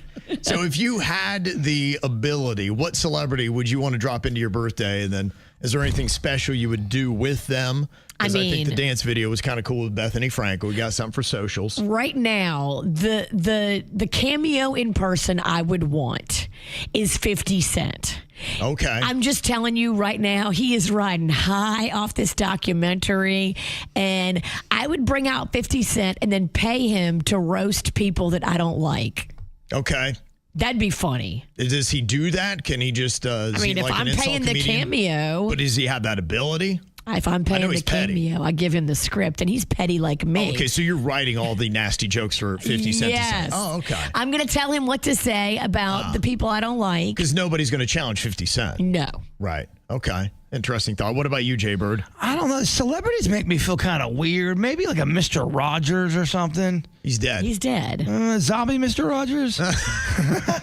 Dang, I don't know dead celebrities. Who else you want? Hulk Hogan? Abraham Lincoln? I'm going to go Jason Bateman. He's good. Yeah. I've heard he's not as nice as one might think. I've just heard some stories. He's nice on Smartless. Well, yeah, because there's a camera around and a microphone. Yeah, he seems like a good dude to me. I don't know. I mean, I haven't heard the stories, but I like him. We're about the same age. I like his energy, like his style. I think that would be my choice.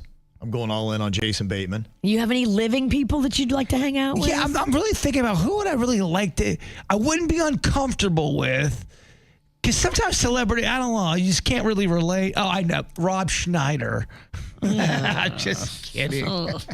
No, that's not my pick. He wouldn't come. No, he wouldn't. Maybe like an old school athlete. Dale Murphy.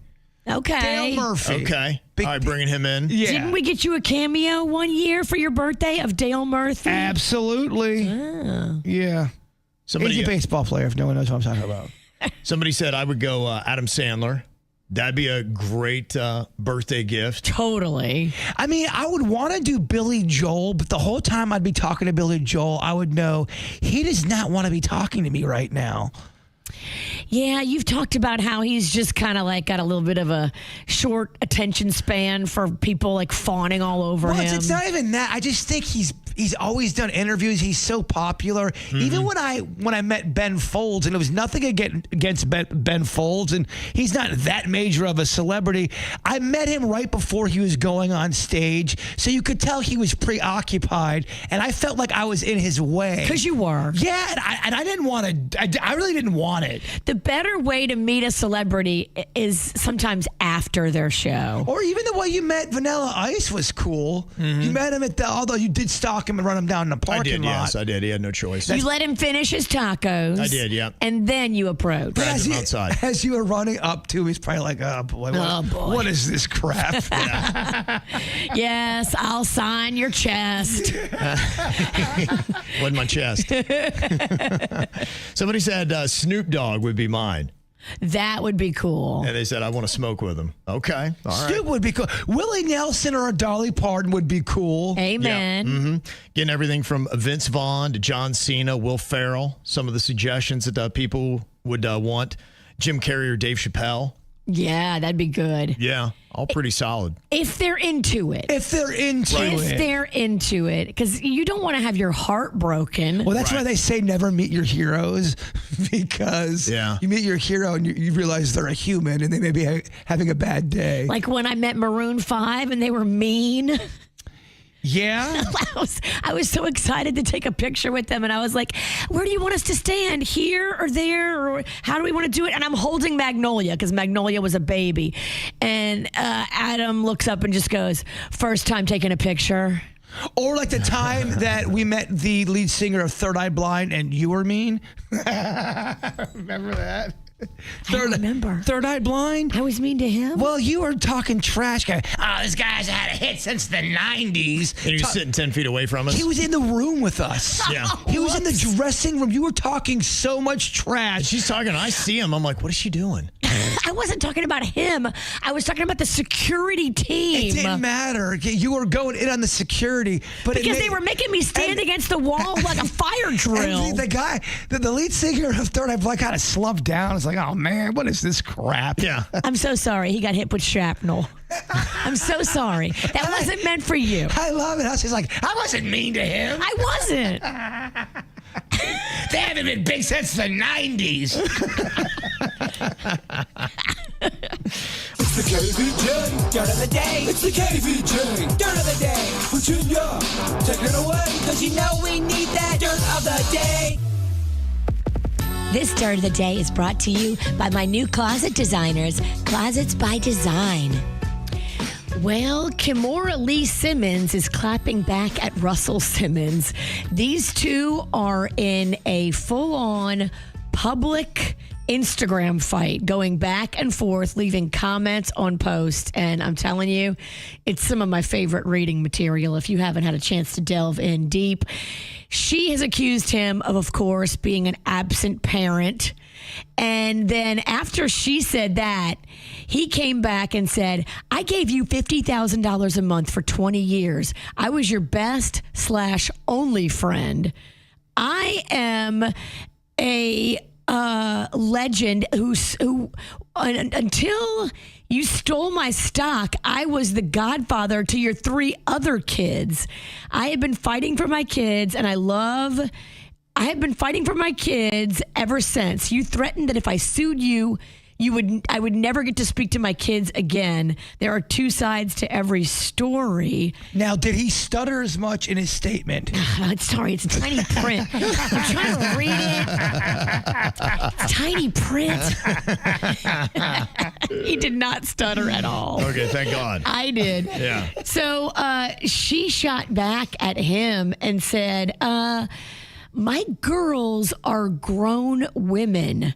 Meaning they can decide who they want to speak to. And if they don't speak to their father, it's because they know the truth. You know these are lies.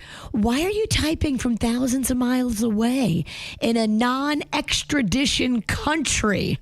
She's referencing the fact wow. that Russell Simmons is living in Bali, where he's lived in Bali since 2017 because of multiple sexual misconduct lawsuits and allegations. Oh, wow. Which he has been in Bali since 2017. So she said he didn't have to face. Ooh. Oh, they are just swinging on Instagram. Dang, okay. Dang. Follow them for fun. And you'll definitely get the better non-stutter synopsis on. It's on TMZ. It's everywhere. I was just messing with you. I have no right to ever make fun of anyone stuttering. I should have made the font bigger. You're right.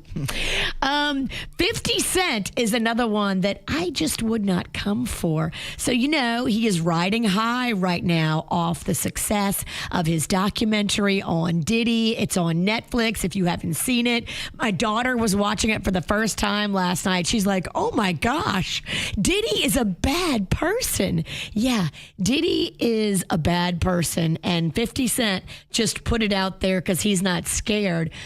But now people that are in the documentary are defending Diddy. They're going on podcasts and saying things like, I don't know, 50 Cent has a bone to pick. 50 Cent is criticizing Diddy because they have a long-standing beef, and 50 Cent's got his own issues. So here comes 50 today on Instagram.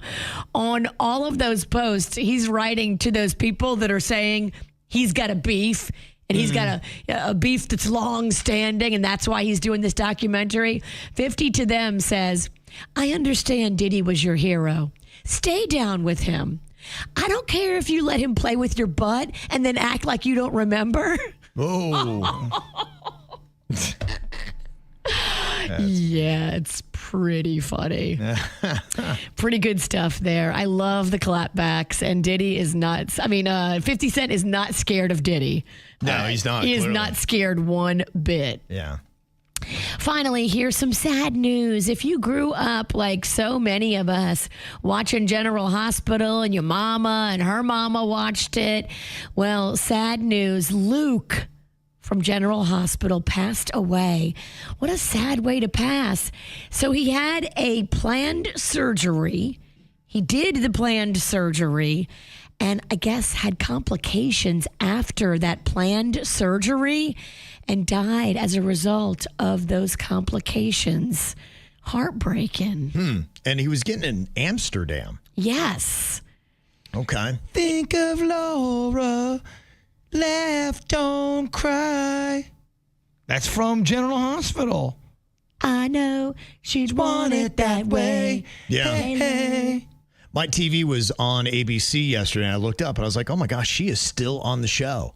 Laura? Yeah. Wow. They have loyalty to their cast. And Anthony Geary was on there. I don't know how long ago it was. I've kind of been out of the universe for a while, but he had been on there until, maybe the last decade or so.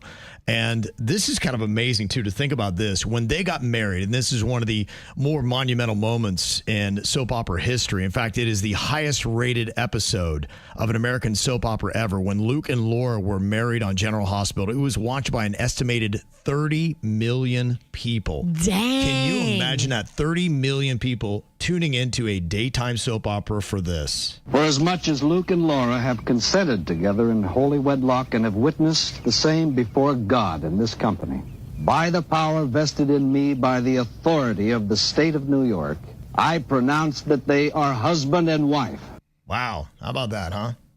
Was 30 mil. Was that the part of the soap opera? What year was that? 80? I think it's like 81, somewhere 81, wow. Yeah. It sounds like it. Could have used a better performance from the priest. You don't like the preacher's performance? He's a little stiff. Give a little bit more, man. It's Luke and Laura, damn it.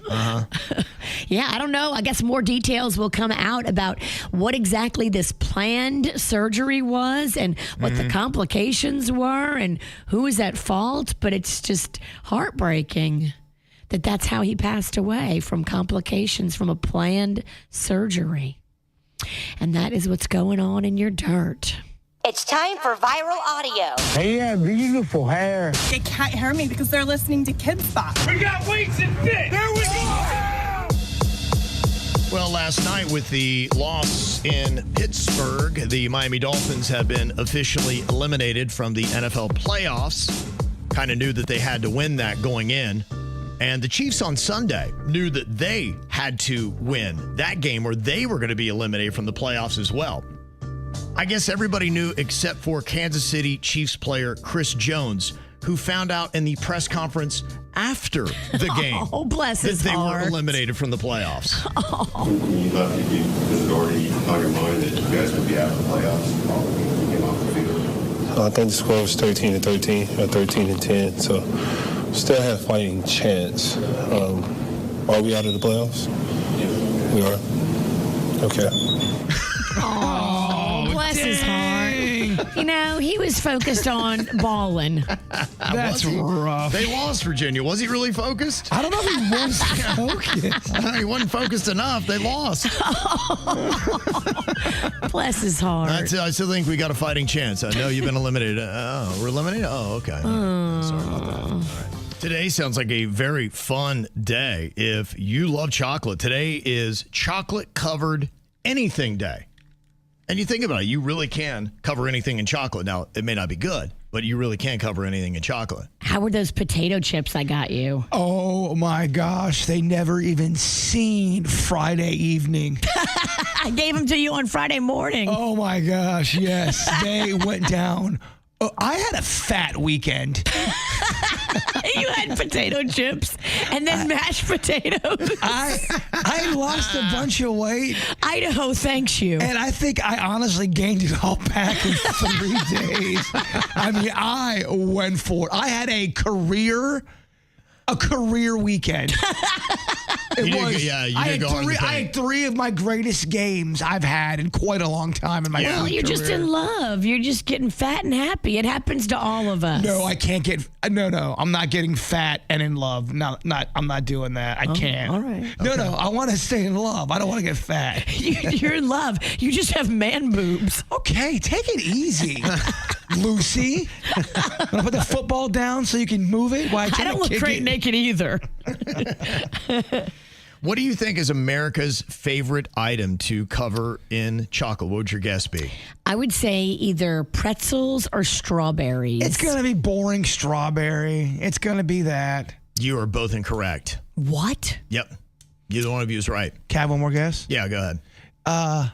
Let's go ahead and say chocolate-covered peanuts. Peanuts. Nope. Almonds. It is not almonds. Not number one. Raisins. Good guess. No. Chocolate-covered bananas. Yeah. No. Cranberries. No. Yeah. Chocolate-covered nougat. I feel like somebody's running out of steam. It's bacon. Oh, it is not bacon. Bacon? Get out of here with this crap. I mean, I just don't see it enough. It's not pervasive. I'm not saying it's not good. I'm not saying it doesn't happen. It is not number one. Yeah, they are trying to say that it is bacon that is number one. Now, they kind of broke it down by states and what each state kind of prefers to have covered in chocolate.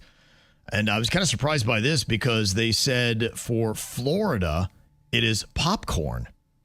Ooh, chocolate-covered popcorn. Like the Moose Munch? Well, yeah, that's Moose Munch, but like I'm talking about just regular chocolate, milk chocolate, drenched in a buttery popcorn. Yeah, with toffee as well. I like a Moose Munch. Okay, yeah. So they said popcorn for us. Now, when it came to bacon, and maybe this makes a little bit more sense when you look at the places that love it, a lot of them are in the Deep South. Tennessee. Yep. Tennessee be one. Where the arteries are clogged and the weather is nicer. You got Alabama, Georgia, Oklahoma, and the other states too. I'm like, yeah, Wisconsin, I could say they would love that. Missouri. So, yeah, those are the ones that love to have their bacon dipped in chocolate. I go on record right now and saying chocolate-covered potato chips are some of the best in the land. Yeah, they really are. I'm going to get you some more of those. Kevin, I couldn't stop eating them. I was in pain. He powered through. I remember going, honey face, I don't think I can eat any anymore. Stop me. Yeah. Yeah, they say this is done by Google Search Trends over the last 5 years for all 50 states plus the District of Columbia, using a list of 28 popular chocolate-covered treats to come up with bacon as number one. They got bananas up there high, strawberries, almonds, cherries, apples, pineapples, potato chips. Where does Baby Sock rank on that? Did not make the list of the top 28. Now, they get some things in here, too, though. I'm like, I don't know. Pickles covered in chocolate? Yes or no? It could work. It's not the best. It's not my favorite. But it could work. They've got grapes. Oh, grapes. I don't know if I've had that. I've seen people do chocolate-covered gummy bears. Oh, yeah. I've had those. Those are good. Does that works? Do the gummy actually hold on to the chocolate though? They're just kind of scrape right off. No, they do. They can. If you suck the worm, the chocolate will melt. Okay. What are we talking about? Or the bear. You suck the bear, or you suck the worm. Gotcha. Yeah, and then coffee beans. I've had that before. Yeah, chocolate-covered espresso beans. Mm-hmm. Yeah, and somehow it does kind of work. So if you had a favorite out of all those, where would you put your own personal preference? Hands Virginia? down, it's strawberries. For me, I love chocolate-covered strawberries. Okay. Bird? Oh, easily Baby Sock. Baby Sock, yes. No, it's potato chip. Potato chip, he loves. They are. And the thicker the chip, the better the experience. You don't want no weak, thin, brittle chip. Give him a big girl. Yeah, this ain't your grandma's chip. Okay. Somebody said chocolate-covered marshmallows. Have you had those? Yeah. That's basically like a Marla. Yeah. Yeah. Marla. A Marmaduke? No, Marla May? No, a Marlamar. Malamar. Thank you. Good God. Marla May. That's some girl you went to school with. You have a chocolate-covered Marlo May? Well, Come here, girl. Yeah. Hope Marla May's doing great. Yeah, you know what's kind of crazy is our audience is much different than the audience that they found on Google Trends, because bacon is the least chosen right now. Yeah, yes. I trust our audience over this list. Google Trends. Well, some people are going, I can't believe you guys didn't know it was bacon. And I would rebuttal that and go, I can't believe you thought it was bacon. Google Trends, a.k.a. the pork farmers of America. Maybe. Yeah, you never know what manipulates these polls and surveys. You think there's some home cooking? Yep. Could be. Wow. A lot of times they are cooked. Now, bananas is what our audience is going number one on. And that's what they said was the number two overall was bananas. Okay, but it better be frozen. Okay. And all I'm saying is this. If you have not had chocolate Nutella, you are letting the best things in life pass you by. Nutella is where it's at. Nutella crepes. Oh. Ralston, we got to get you some crepes in you. Yeah, okay. Chocolate style. I don't think he would. He wouldn't. He just scaled back to one meal a day. This man has got the willpower of a saint. He's not going to eat your chocolate-covered crepe. You would never see this cat order $30 worth of mashed potatoes. Unless he was going to the chair. Yeah. Unless someone forced him to do it with a gun. Only walking the Green Mile. And even then, he's like, I don't want to die with all these calories. I don't want to be fat in my casket. Right, yeah. Who wants to be fat in their casket? I don't want to be a burden on the pallbearers. Yeah, exactly. My favorite chocolate-covered item would be the nuts, and that is the number two choice. In fact, bananas is one with 35%. Nuts, we got at 33%. Then chips and popcorn at 26%. But you can kind of put a lot of these together. Like if you would put chocolate-covered nuts with chocolate-covered popcorn, with chocolate-covered fruits like berries, little cherries. Oh, all that together is delish. She had me until the berries, and then she completely crapped the bed. That was it, huh? Oh, yeah. She doesn't know. No. Who buys you chocolate-covered stuff? You do. I'm sorry.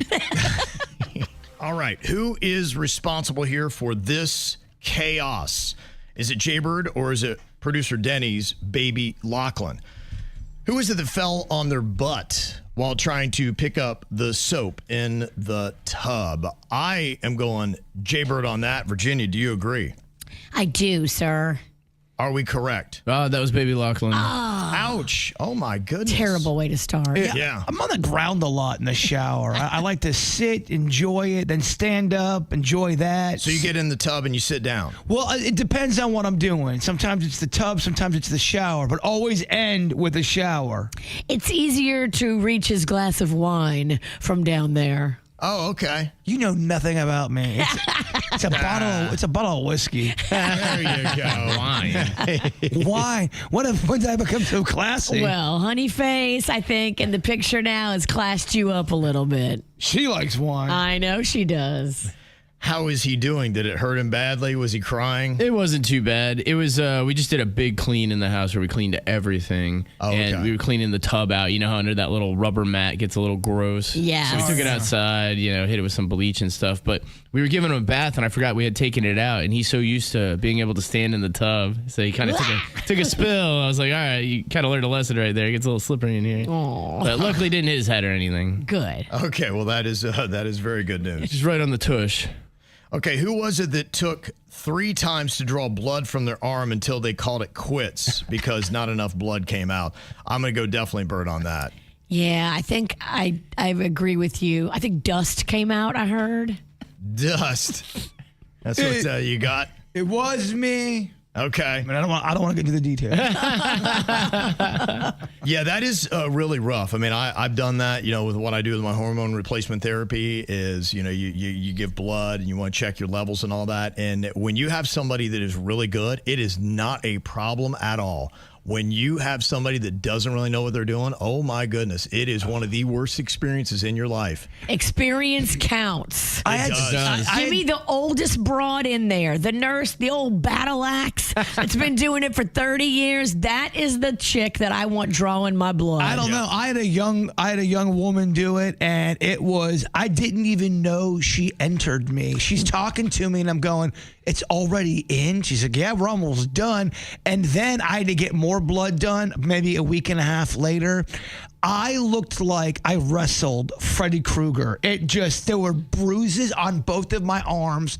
Couldn't get the blood out. Now I went in there a little dehydrated, but to the point where nothing was coming out. Dust. I'm like, guys, you got to tap this thing. Put a tap in me. Yeah, a pump. It is tough, honestly. I had to go back. I do reschedule my appointment because they're like, the guy's had enough. Even the nurse was going, I can't take this. Yeah. Yeah, he's getting worked over. I've had that happen too. They just said, we can't do it. Yeah. We just can't do it. Because I have tiny veins and they're low. Like they're not, you can't see them. They're not visible. So they're like, I think it's right here. Jab, jab, jab. It's not. Let me go over here. Let me just try this one. Jab, jab, jab. It's not. Yeah, and I had to take an Uber there and back. So the whole thing was like $150 for nothing. Oh, it was terrible, Kevin. That's not a good experience. Okay, who was it that accidentally kicked a hot dog under the refrigerator? I'm going to go Baby Lachlan on that. That's my guess. What do you think, Virginia? I'm going to go Baby Lachlan as well. Okay, are we correct on that? You guys are. He did. Okay. I had to pull the refrigerator to get it out. Yeah, you don't want that thing rotten underneath your fridge. They already smell bad to begin with, but man, that thing was so dusty too. It's just a giant dust bunny on it. I mean, you'd probably start smelling that day 2. Day 3. Day 2, day 3. You'd be like, honey, what's that? Oh, gosh. That is gnarly. That's his new thing is hot dogs. Yeah. He loves them. Yeah, they just love. I think it's a younger person's game, It's got to be. Oh, God, they're so gross, though. Rocco will only eat corn dogs. Oh, even. He's a little prissy with his palate. Oh, the best part of a corn dog is the cornbread. All right, that's all I'll say. And who got temporarily blinded by lemonade? That feels like Jbird. Yeah, I'm going to go Jbird on that as well. Somebody was making a cocktail. No cocktail to be had. Yeah. But it was the bird. And it was lemonade. And it did squirt in my eye. And I was temporarily blinded. It's a terrible experience. It is. And it wasn't even good lemonade. It was that bad lemonade I told you about that Denny's bought for $8 a pop. It's like all lemon. And I'm like trying to shake it up, get the sugar in there. And I'm trying to, like, it was stuck in my straw, squirt straight up right in my eye, blinding me. Yikes. What a mess. But I'm here to still live to tell the story. And who got super scared by accidentally putting on a fire truck with a loud siren? Okay. Putting on a fire truck. You know how toys are, there's a button. On a toy fire truck. Yeah. Okay. I'm going to go with Lachlan on that. Yeah, I'll say Lachlan. Yes. That one was Lachlan. Okay, all right, very nice. But make no mistake about it, that thing could scare me at any given point. That thing's loud. Kids' toys are set so loud. It's insane. Just anytime they turn on a device, it's like, Yeah, it's done to torture parents. Well, I bought Lachlan a truck, and I didn't realize how loud it was, so I gave it to him. He puts it on, and I immediately look at Denny's and Jen and said, I am so sorry. And they look at you and go, you bastard. I know. They're all about that volume. They love it. It's loud. That is the great passive-aggressive Christmas gift. If you really can't stand some parents, you get their kid a really obnoxious, loud toy. I don't think I have to tell you that technology has been a growing problem for parents. But the big question for me is, how much should it be regulated? And then the question is, who's going to do the regulation of it? Now, there's so many different problems that are out there. One is the gaming issue. They say 1 in 10 boys from age 10 to 18 become addicted to gaming. That means that they're basically just all in it. And that's all they can do with themselves. And they can't stop. Right. The only time they do stop is to, well, don't make me say it. Tug it. Yep. They go hand in hand. You're going to have trouble with that today. Uh-oh. Bird's busy. He's at it again. Yeah. Uh-oh. If the bells are ringing, don't come a-singing. Yeah, and study after study is just putting links between heavy gaming and real-world problems that are going on. Now, there are other things that are going on as well. In fact, they say it's one of the top things that parents and kids argue about now. 90% of parents are arguing with their kids age 8 to 17 about technology use. And half are reporting these disputes happen weekly. Is it because it's too much or they are completely against it? It's a combination. The number one thing they argue about is excessive screen time. But it's also using it at bedtime. It's devices during family time, like you're at the dinner table and they won't get off of their devices. And this is what's causing all the fights that are going on there. That would drive me up the wall as a parent. If you're having dinner with your kids and they can't get off the phone, we'd have to have a rule. Yeah. No, we're not looking at a phone during dinner. You have to. You have to put your foot down. If not, you get no food, 0 cornbread. Right. And parents are, but they're just saying it's a continual fight. They're just really kind of annoyed with it. Now, look, there's a lot of positive that can come out of this technology, but it's just a continual fight. And we're just seeing so many stories of how it really is kind of wrecking the youth in so many different ways. Well, everything's balanced, no? You have, Yes. You have 2.5 beers, you're in a sweet spot. Yeah. You have 9, you are a wreck, and everyone wants to fight you. But I can't tell you how many times in my life I have not been balanced when it comes to alcohol. Yeah, well, it's a terrible example, but there's that sweet spot, and then there's that spot where you're like, hey. Right. But everybody's got their thing. That is one of the biggest challenges in life, truly, is to achieve balance with what it is you love to do. And many people can't. And so who's going to regulate all this stuff? And the biggest growing problem now is AI, which President Trump basically said last week, hands off states, federal government's going to take care of that. He put out an executive order saying that we're going to be taking care of that. You guys cannot make any rules. What do you think about that? Well, a lot of times I think it is good for the federal government to take a lead on that, but sometimes the states may say it's just not enough and it's not happening fast enough. And I don't know if Governor Ron DeSantis was not aware of what his buddy Trump issued in that presidential order or just doesn't care, because it sounds like he's going on ahead and Florida is going to set their own regulations here when it comes to artificial intelligence, defying Trump's executive order. Now, apparently he has heard, because he's saying an executive order cannot block states unless Congress passes federal legislation. So what he is saying to Trump, bring it on. So that's kind of a gauntlet that DeSantis is throwing down. I thought they were boys. Everyone's boys, everyone's not boys. It goes up and down. You know this goes. It's like wrestling. It is like wrestling. It is. But the one quick political interjection I'll throw is there are some Republicans that see a crack in the armor of Trump, and they're now attacking. And so, some people are coming at him and saying, you can't take on all of us. So they're saying maybe the base is crumbling a bit, and this might be one of those signs. Interesting. Because if it's federal, that means the state can't do anything about it. The federal has the utmost power to do what they want, correct? Right, yeah. And so that's always kind of a fight, is like, what do the states get to handle? What does the federal government get to handle? Are you saying that federal trumps state? Yes. DeSantis would disagree, but... You do have the power to turn off her microphone. Or just kind of half ignore it.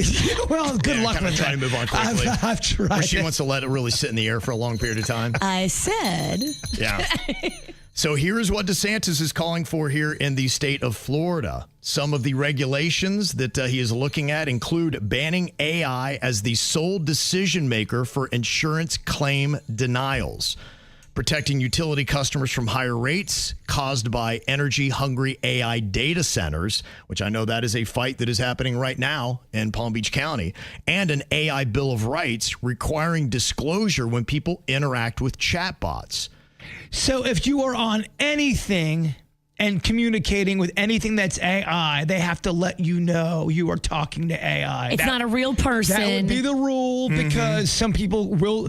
I'm telling you, the AI is getting so good as far as communicating, it's going to trick people.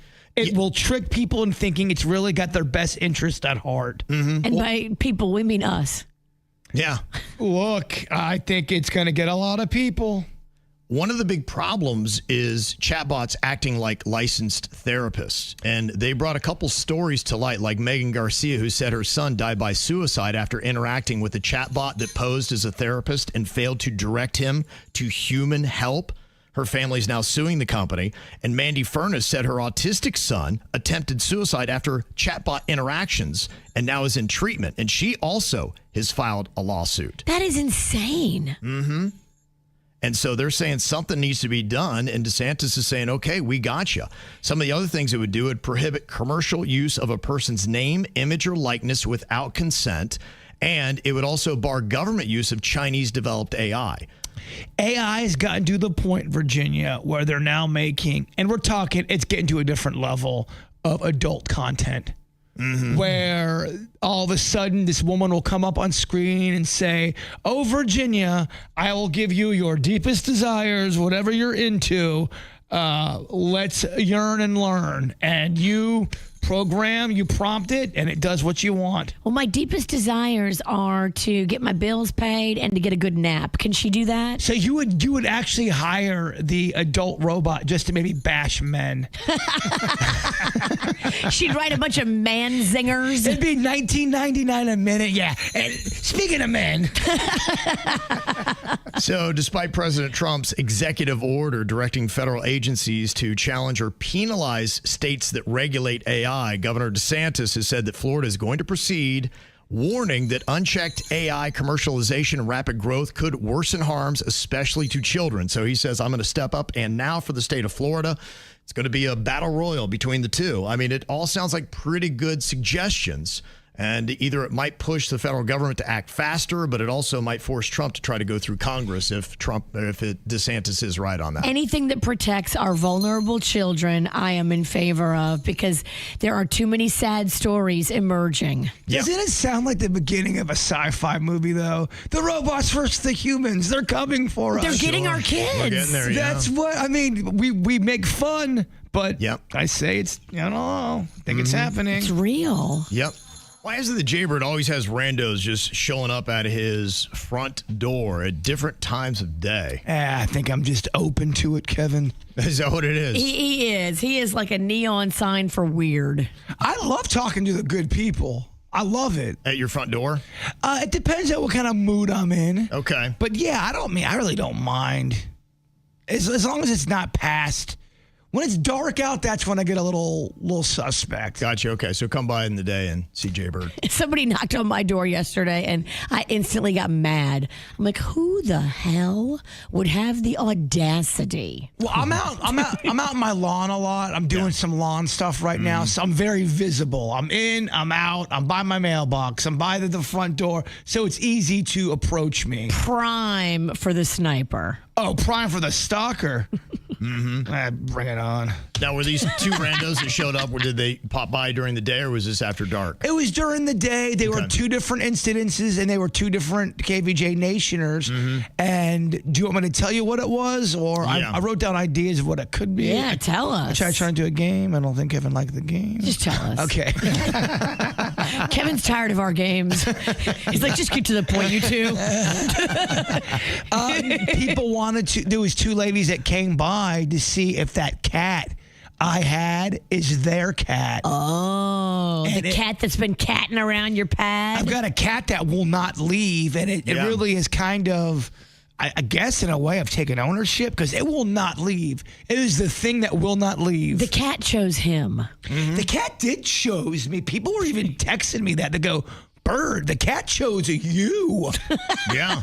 It made me feel good. It should. It did. You're wanted and loved. It needs to be bathed, and I'm not sure we're at that point in the relationship where I try to grab it and try to. It looks a little.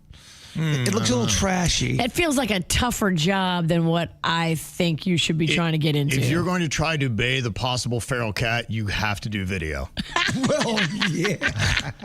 I mean, I encourage it, but yes, make sure video's rolling. Well, of course, yes.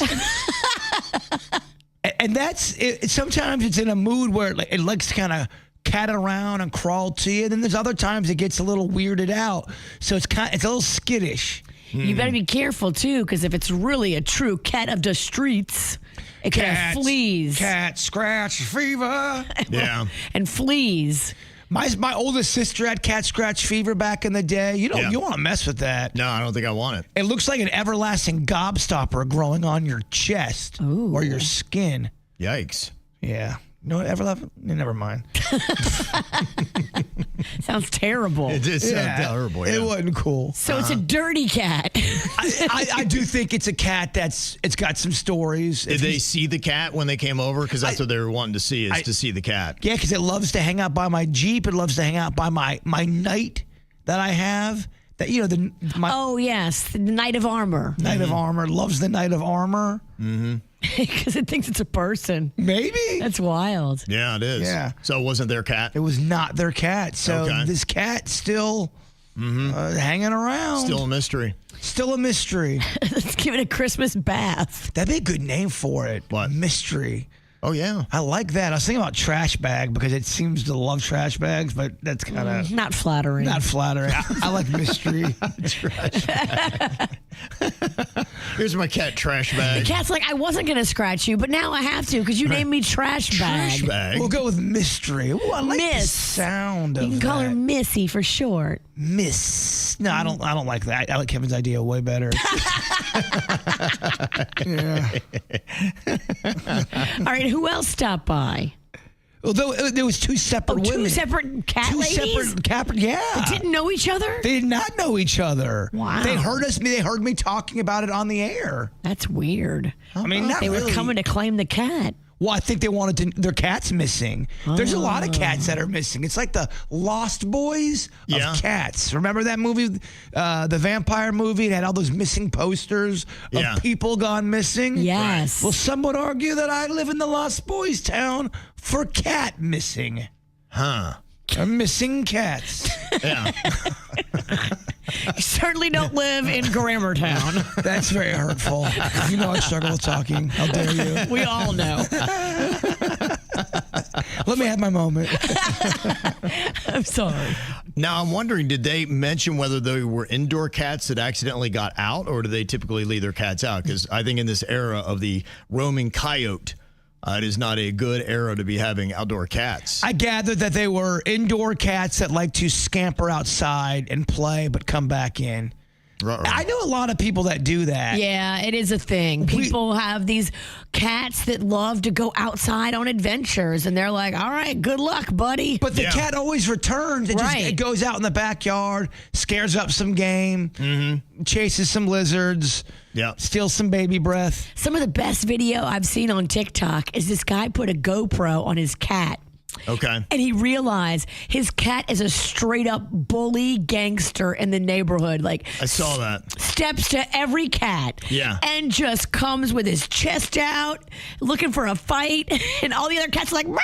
So scared. They run from that cat. Yeah, I remember seeing that video. That video is amazing. Or the fact that the GoPro is too tight to the cat's head and it's having some kind of weird reaction to it. No, this cat was strutting. Yeah. It had no problem with the GoPro. Yeah, I saw it. It was funny. What if we put a GoPro on Mystery? I'm not doing that. I don't feel, no. I think that's safer than bathing her. You're bathing her so I can't with you. I can't. I can't with you. Why are you so protective of Mystery now? I don't know, because I feel like you want her to keep her cat secrets. You don't want us to see what she's doing. Mystery's starting to crawl into my heart, like Lydia the lizard. I want to know where she goes, what she does. She goes in my dinosaur garden. She goes underneath my Jeep. She struts her tail around my parking lot. Mm-hmm. She loves me. Oh, wow. Look at this. Gosh. There's quite an emotional bond being cast. If that cat's gone, I'll be heartbroken. If that cat dies like Lydia the lizard, we're all going to be heartbroken because now you're making us fall in love with Mystery. I'm already getting attached to Mystery. Oh, boy. Here we go. Now it's named. The setup for the eventual disappointment. She's walking that green mile. Oh. Mystery Miyagi. Oh. I don't hate it. All right, well, we got to talk. If you want to see us on the After the Show, you can actually check us out. We're going to be on YouTube. You also can watch us on Spotify. We put video on there as well, plus Facebook and Twitch and other platforms. That'd be Jbird over there. J-Bell. Actually, that's a better name for you right now. J-Bell. J-Bell. I don't hate J-Bell's ring. Are you listening? In the lane. I don't hate J-Bell. Okay. Yeah, he lost to do a bitch today, so he's in Jingle Bell hell for 24 hours. You can really hear it when I walk to the bathroom. Oh, I bet, yeah. Scarlet letter. Yeah. That guy's he's going to the bathroom. It's adorable. Mm-hmm. So before we get to the After the Show, Jbird right now is going to wrap up today's KBJ show with his thought for the day. What you got, Jbird? Some pain never asks to be healed. It only asks to be understood. The KVJ Show on 97.9 WRMF.